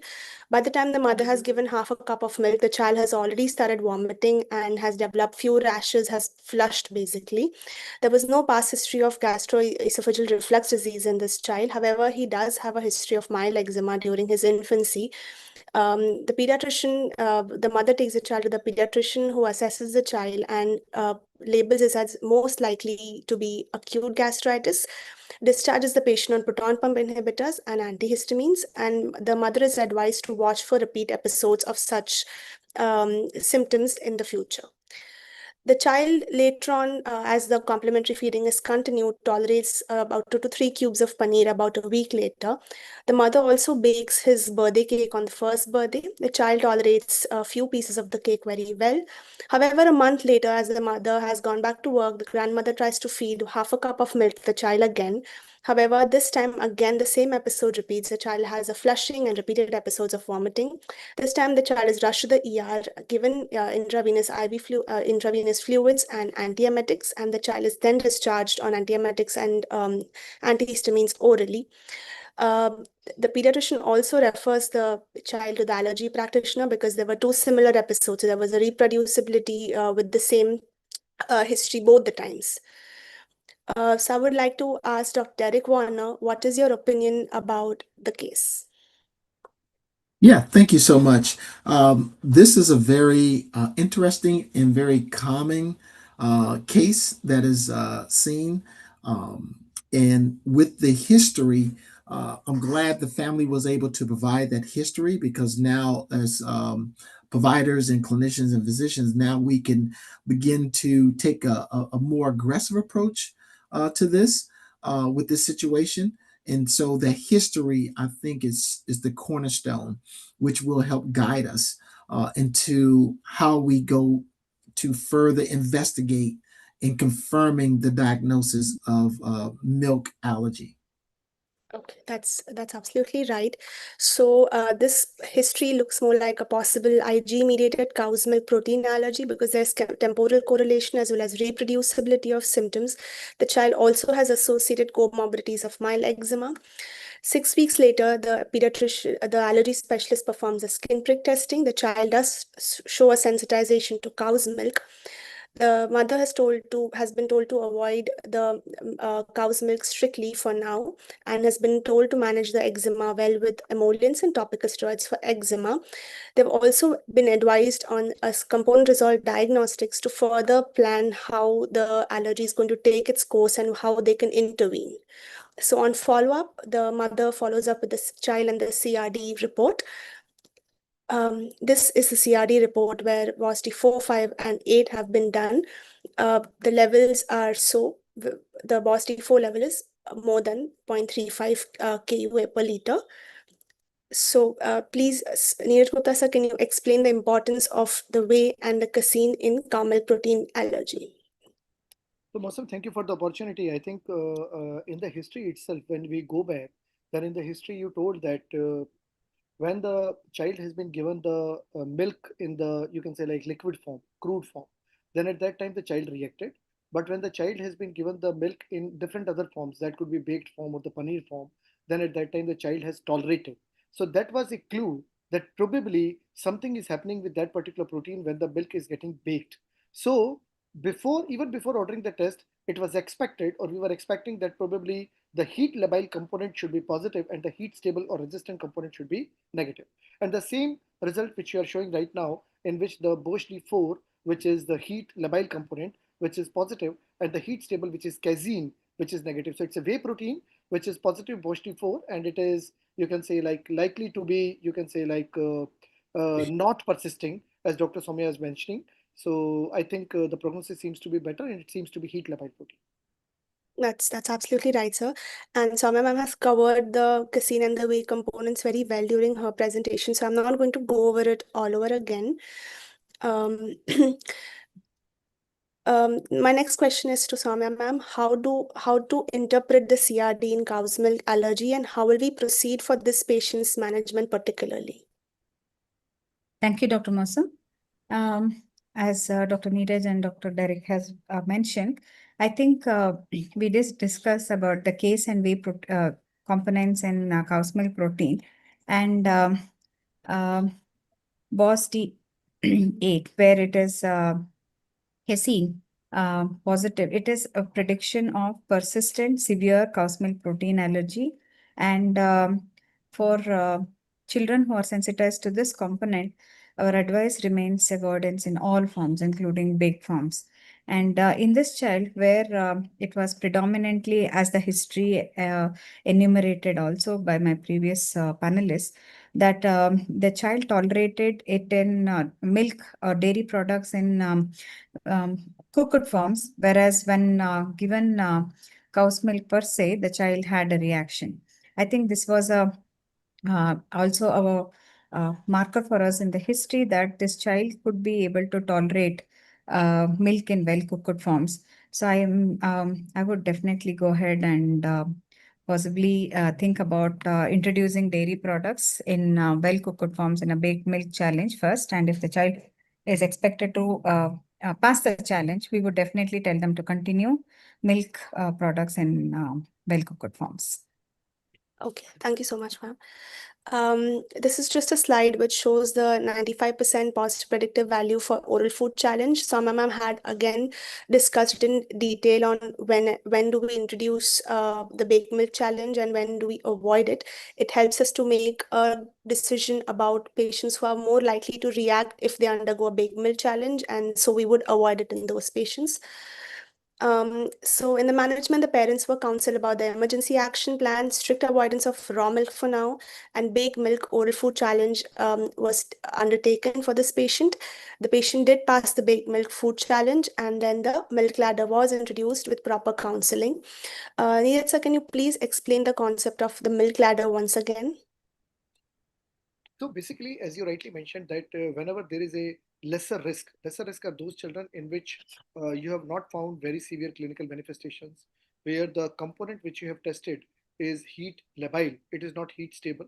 So when you have decided or discussed that, okay, there is a very lesser risk of introducing or reintroducing or doing the challenge or going with the ladder, then only you will proceed with the milk ladder. So in this milk ladder, the main principle of the milk ladder is that you will introduce the minimally allergenic or non-allergenic form to maximally allergenic form.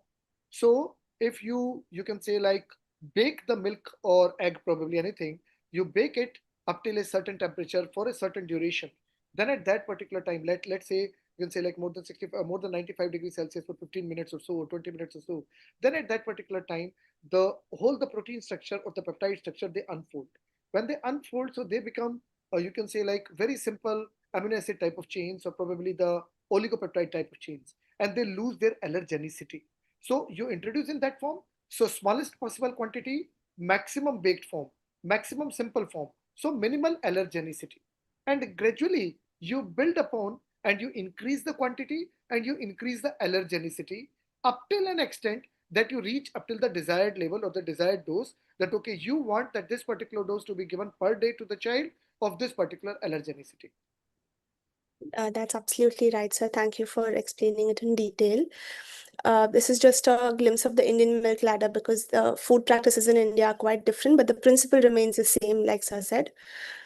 My next question is to Soumya ma'am. Can we use CRD to know if the patient can consume other mammalian milk when they have cow milk protein allergy?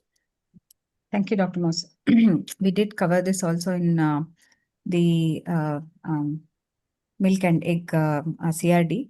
So there is high degree of cross reactivity between mammalian milk, and generally, if we again as depending on the protein composition and the casein, as we were talking about in the lecture, where we were talking about the casein component, we see about 85% high sequence homology with proteins from goat and sheep for alpha S1 casein and S2, whereas beta casein, they may have a low degree of cross reactivity with donkey, mares, and buffaloes. So again, BOSD4 whey protein, they are present in milk of most of the mammals.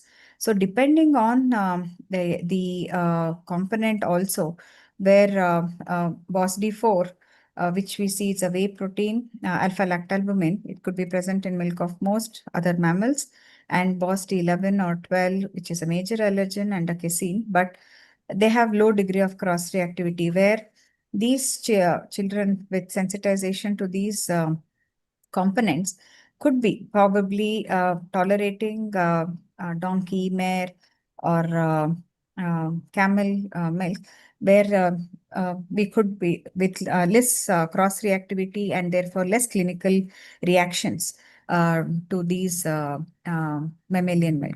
So depending on those components, we could probably risk stratify them and offer them selectively these mammalian milk. Okay, thank you so much. So the gist is that there's a significant amino acid sequence homology. This results in high rate of clinical cross-reactivity, especially to sheep and goat's milk. In patients who are allergic to cow's milk, mare and donkey's milk might be better tolerated, although studies are needed for allergenicity of these alternative milk protein sources. The second case is of a 7-year-old girl who is a resident of UAE. She's had multiple past reactions to egg. The very first reaction was to hives when the egg yolk was first applied on the scalp while bathing this child in the 4th month of life. Second was when there was immediate vomiting and diarrhea to boiled egg white at 9 months of age, and similar history repeated on 3 to 4 occasions. The mother also tried giving her cake, which contained egg, and the child vomited once again. At 18 months, the child tried a muffin at the airport, and mother noticed multiple hives on the body. Mother realized by now that the allergic reactions were present to all forms of egg, including raw, boiled, and baked egg white and yolk, and she completely avoided egg in all forms since then. However, the accidental reactions continued and cross contaminations continued as well. There was no other cofactor observed in all of these episodes. There was no history of eczema, allergic rhinitis, asthma, or adenoid hypertrophy in this patient. The doctor in Abu Dhabi performed a skin prick testing, which showed sensitization to whole egg and was advised to have a strict avoidance to egg.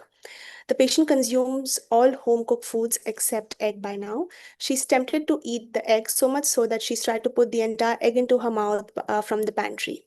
The mother is concerned about this situation as the child is going to soon start school and will be eating food which is going to be provided by the school. My question is to Dr. Derek Warner. What is your opinion about the current case? Yeah, thank you so much, Doc. I would share that given the patient's history and the parents have a good historian. I love this case because now, with a level of certainty, because of repeat exposure, the patient's symptoms continue to be reproducible.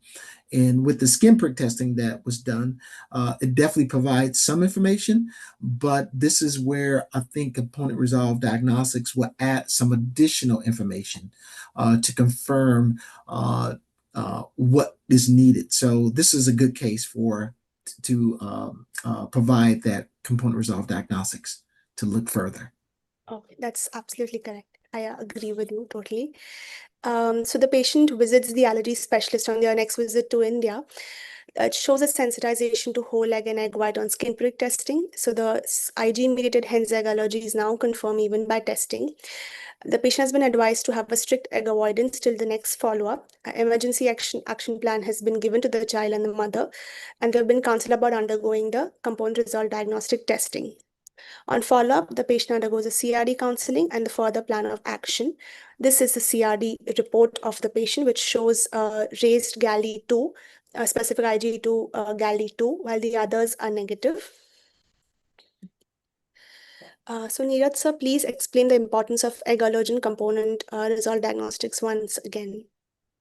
Yeah, so as I think this slide was shown by Dr. Somya also, and she has pointed out, and I distinctly remember now that overmucoid M means like it will continue, it will stay. So that means overmucoid is like a resistant variety, and it is likely to persist. It is likely to stay for a longer time. It is going to maintain. M means like maintenance, as she remembered. So overmucoid means it is resistant, but here in your case it is ov albumin. It is no not overmucoid. So it is the ov albumin which is GALD2, which seems to be not persisting.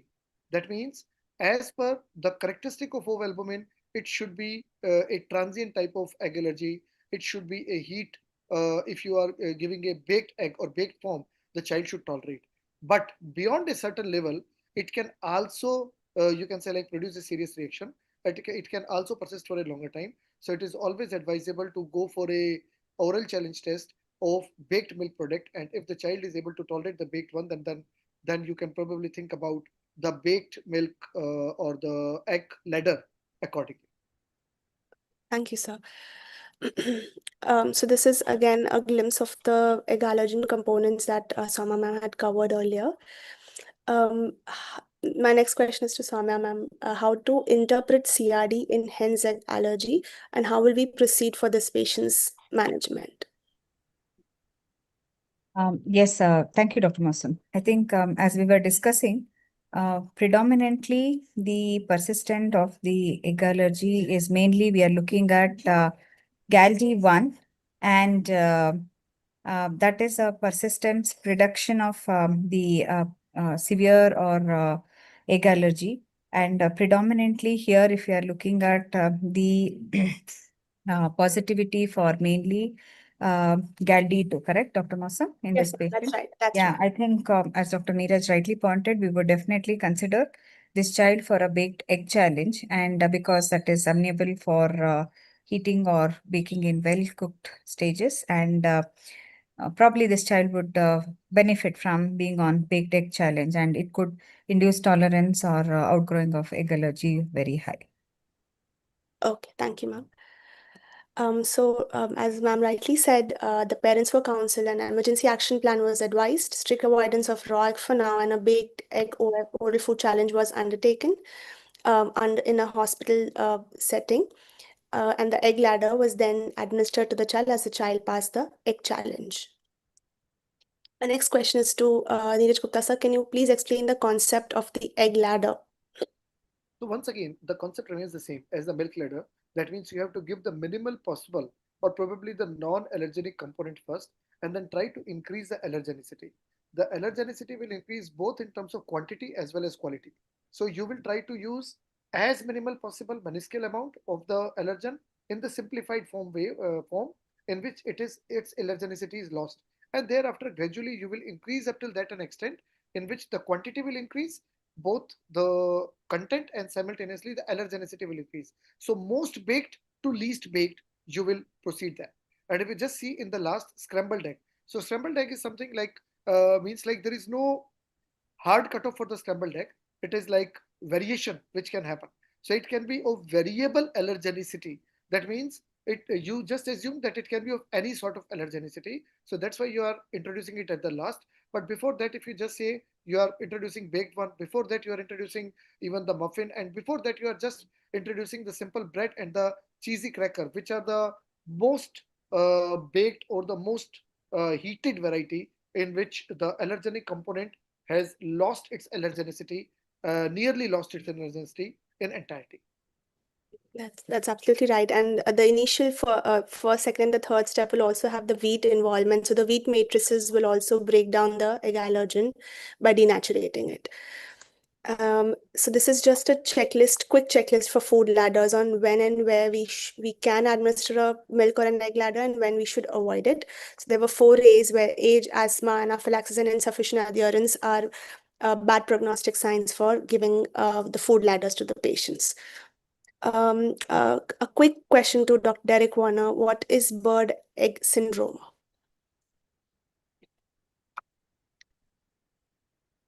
Bird egg syndrome. Wow. This is thank you so much, Dr. Musa. Right. Okay, so I will just this quickly take this question. It's a form of secondary food allergy where sensitization starts via inhalation of bird protein, which is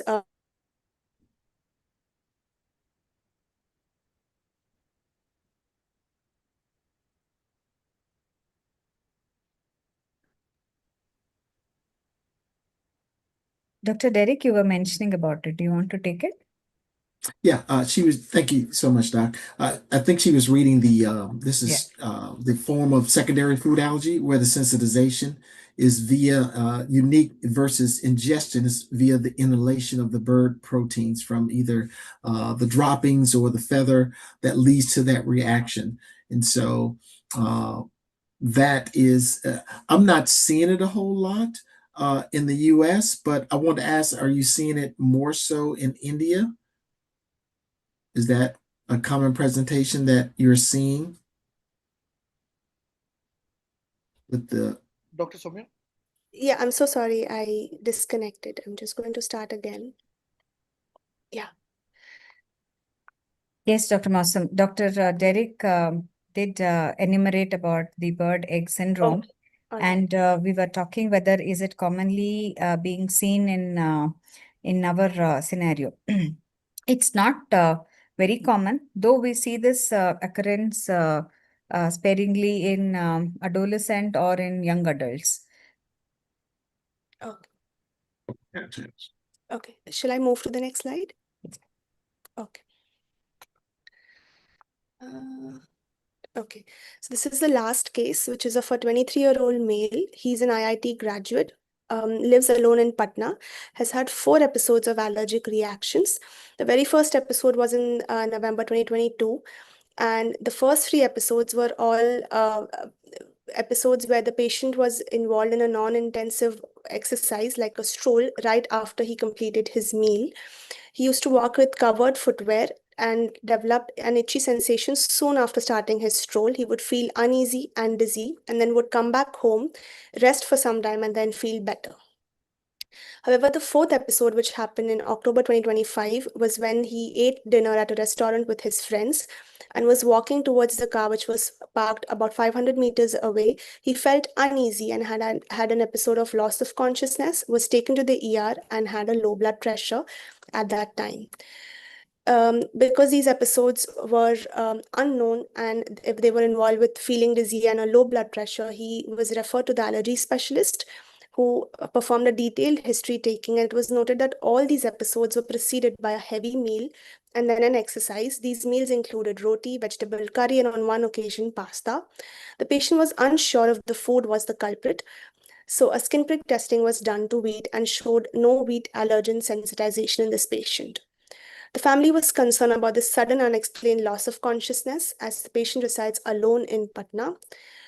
The patient also suffers from chronic spontaneous urticaria since childhood and he takes oral antihistamines on and off.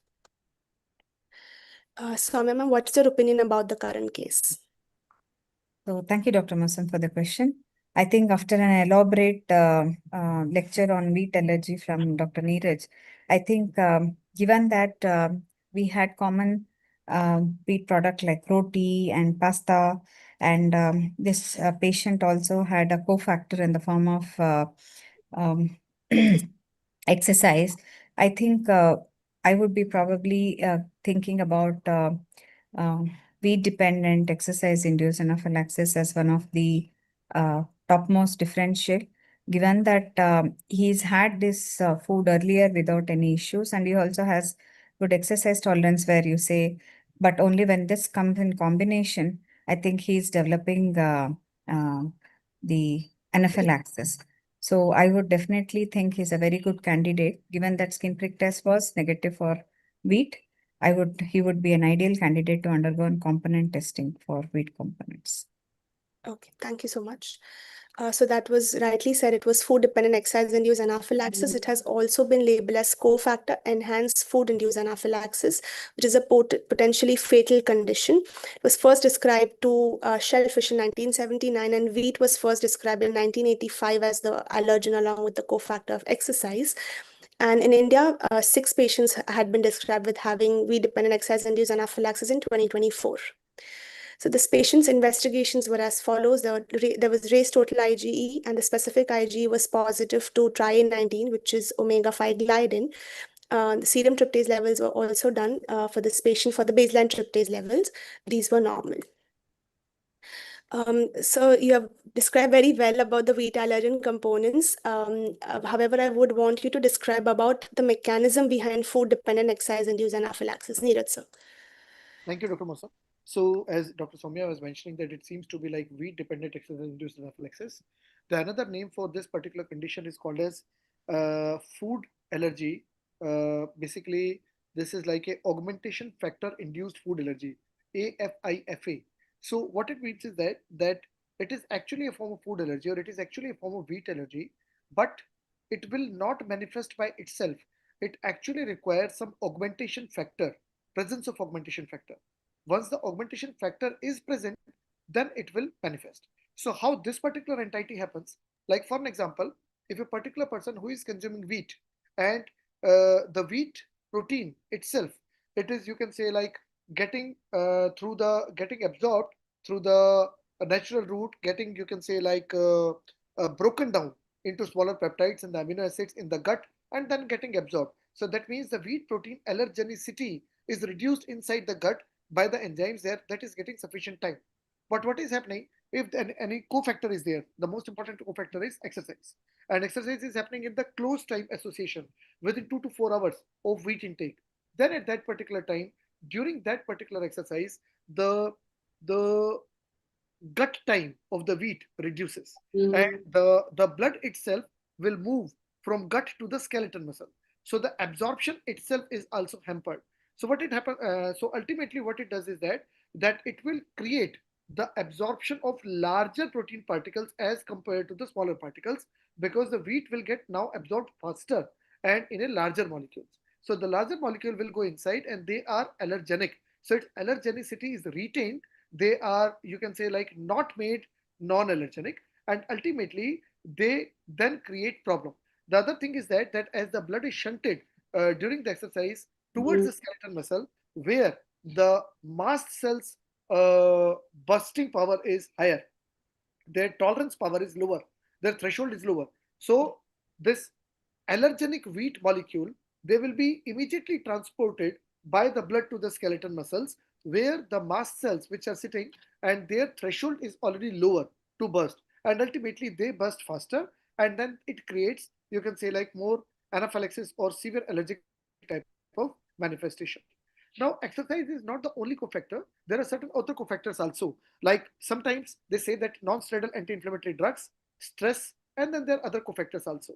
Alcohol is considered to be an indirect cofactor rather than a direct cofactor, because many times when a person is under the effect of alcohol, like especially in parties and those where the person is dancing, then at that time they are taking some snacks. The snacks might be wheat product. They are also taking alcohol, and the alcohol and during that time, inadvertently they are dancing, and the dance acts like an exercise. So it's basically exercise and that wheat product, and that creates a reaction. So this is mainly the pathogenesis for wheat-dependent exercise-induced anaphylaxis. Okay, thank you, sir. So this was just a study from the United Kingdom, which was published in 2018, where 132 adults had the omega-5 gliadin allergy, which was so rare. Most patients with WDIA have specific Ig antibodies to omega-5 gliadin with a sensitivity of 91% and specificity of 92%. Exercise was the most common cofactor identified, and atopy was present in 46% of these patients. When they graded these reactions by the Brown anaphylaxis grading, 66% of the allergic reactions were termed to be severe, while 10% and 24% were labeled to be moderate and mild, respectively. No standardized dietary advice was given to these patients. Interestingly, a wheat-free diet led to only 29% reduction in a future reaction risk. Gluten-free diet and avoidance of wheat in combination with exercise yielding the largest reductions in future omega-5 gliadin allergic reactions. That was by 67% and 69% respectively. Neeraj sir, you explained to us about wheat allergy and its homology with other gluten-containing components. So how would you advise this patient, including the dietary advice to be given to this patient to prevent recurrent episodes of food-dependent exercise-induced anaphylaxis? So here there is a catch. The catch is that the person, if he is getting, you can say, like one factor at a time, only exercise or only wheat, then the chances of reaction are not there or very less. On the other hand, if the both the things are happening within close association, within the close time period, then the chances of reactions are there. So they should be advised to, you can say, like separate out the two events. If they are taking the wheat product, then at that time for the next 4 hours, they should not go for any moderate to vigorous type of exercise. Then the second thing, the majority of the time now the trend is that the gyms are opening in the afternoon or they stay up till the midnight. So which is a wrong trend. Ideally, they should be open early in the morning, because any sort of exercise, moderate to vigorous exercise, should be done empty stomach early in the morning, and thereafter any sort of breakfast to be taken. So this is important. The other thing is that suppose if by chance the reaction happened, then at that time there is a buddy system. So whenever somebody who is exercising, then at that time somebody else should also be there who is well aware about the potential condition of this particular person or how to manage. So suppose if this particular person, you can say, like goes and accidentally falls in the trap, or you can say like accidentally falls into the reaction, then at that time somebody else should be there to manage at that particular time. They must carry EpiPen with them. So it is basically the lifestyle change which is important, which is demanded. The timing of exercise, the timing of food item, the difference between the two things. So all things are there. Avoidance of wheat is not very well necessary in majority of the time, but sometimes even despite doing, you can say, like all the precautions, if the person is unable to, then at that time we have to ask him to avoid the wheat and the wheat containing products, which might be necessary in certain cases, not in all. Absolutely. Thank you so much. So you've covered the management really well.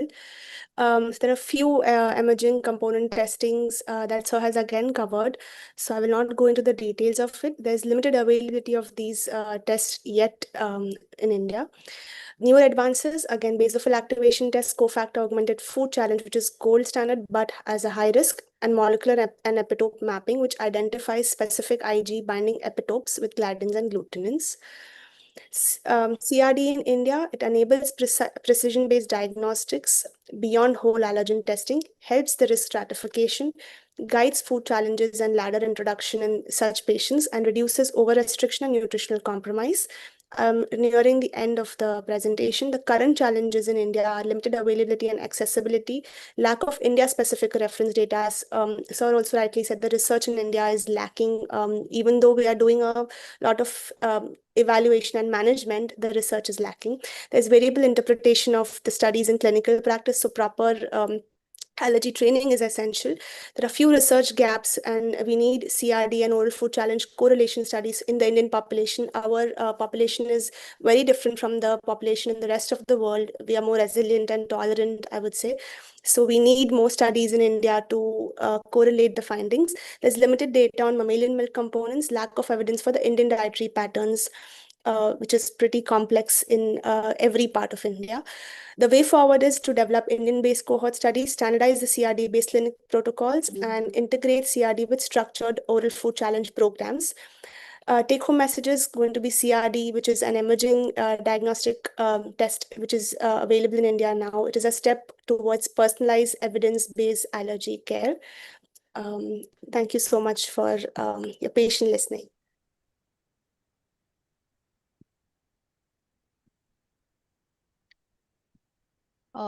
Thank you so much, Dr. Mosam, for the panel discussion. We have few questions on the Q&A chat. We'll just take for 5-10 minutes and then we can close the session. So there is a question that what type of foods or diet to generally recommend when patients complain of skin allergy?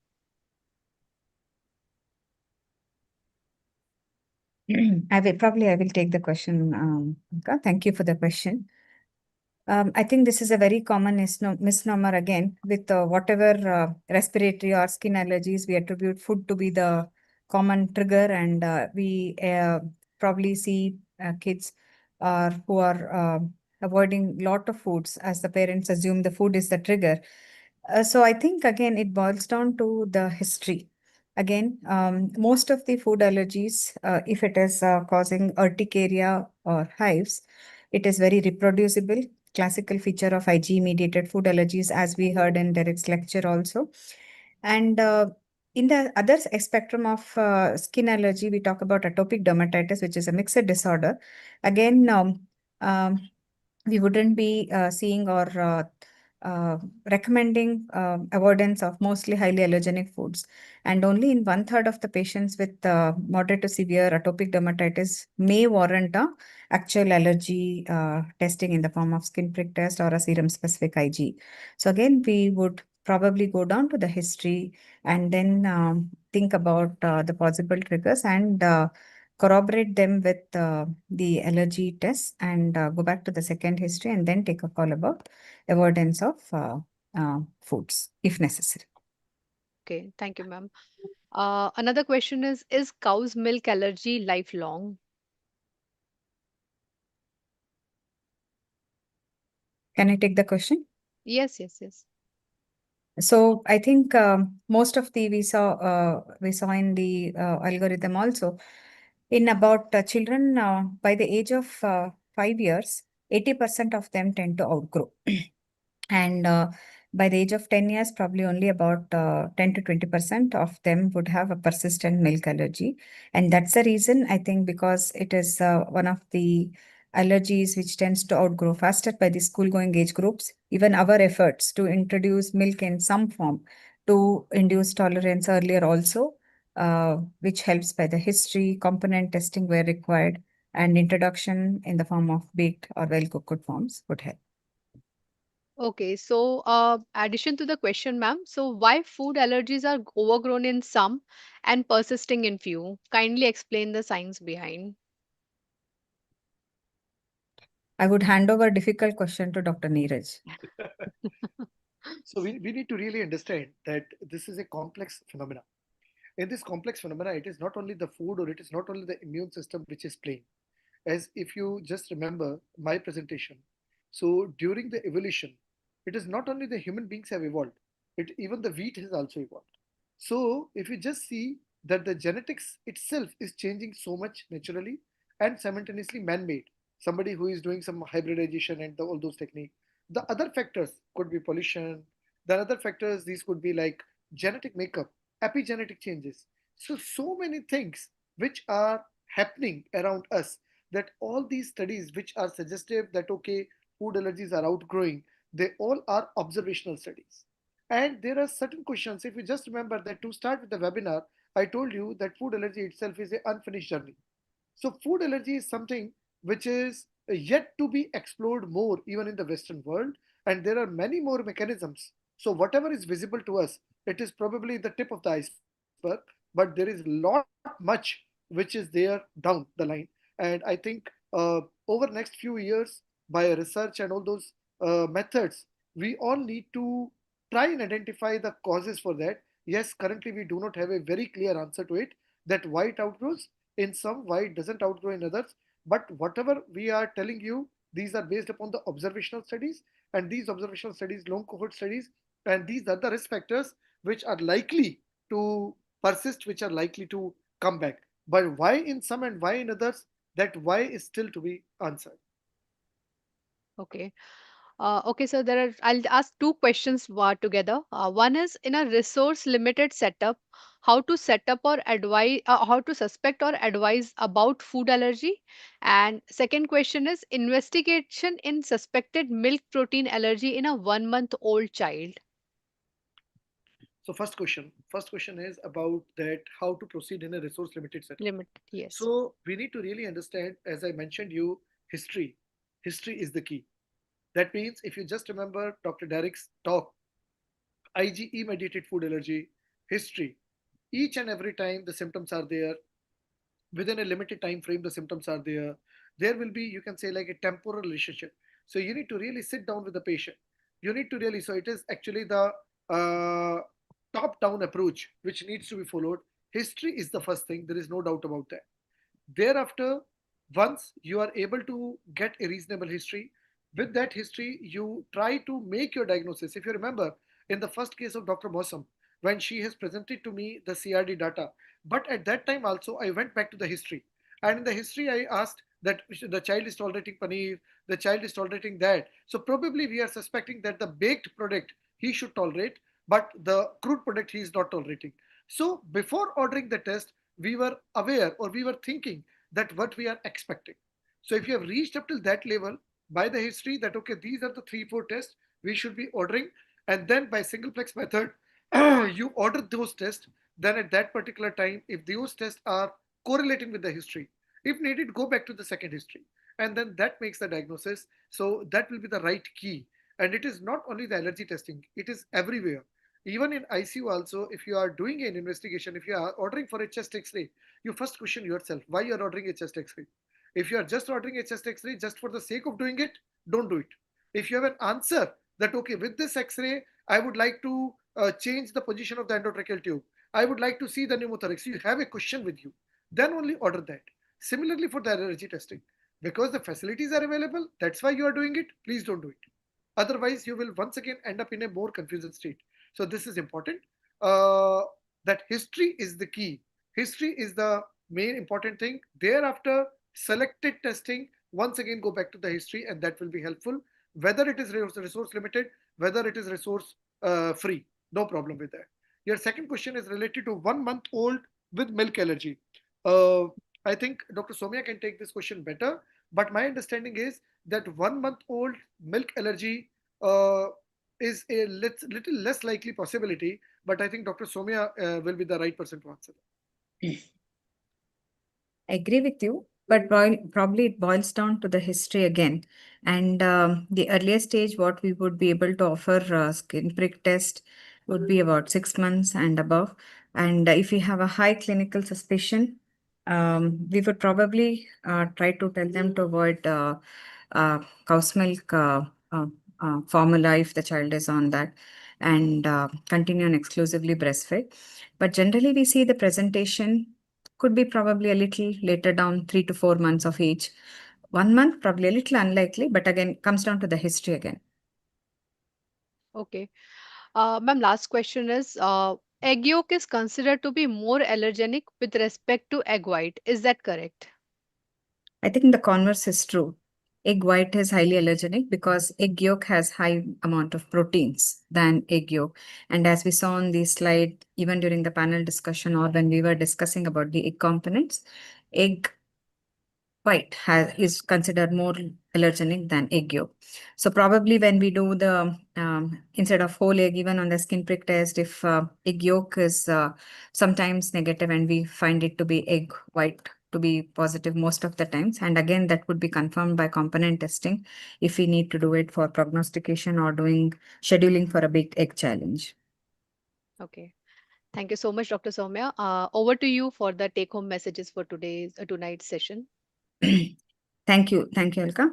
And I think starting with Dr. Derek's um, lecture and overview about the adverse food reactions and the incidence of increasingly gaining importance of food allergies in India.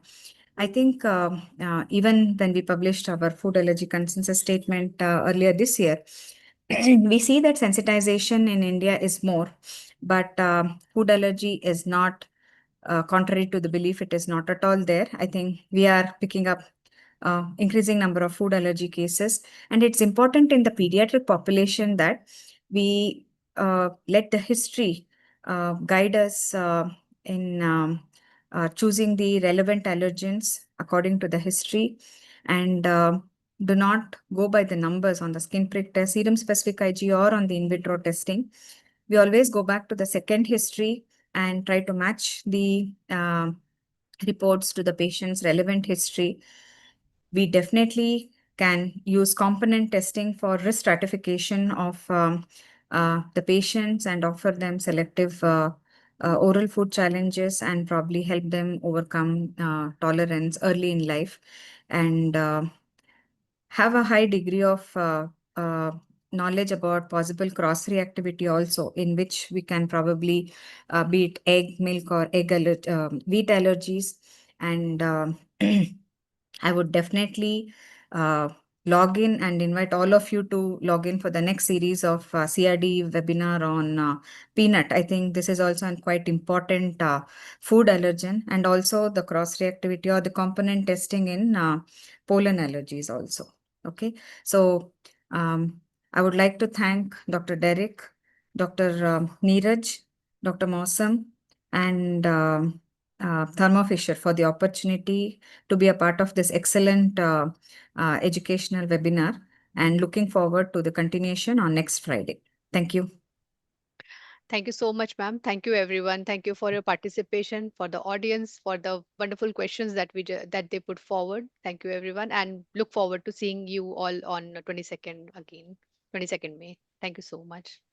Thank Good you. Thank night. you, sir. Good night. Thank you. Thank you.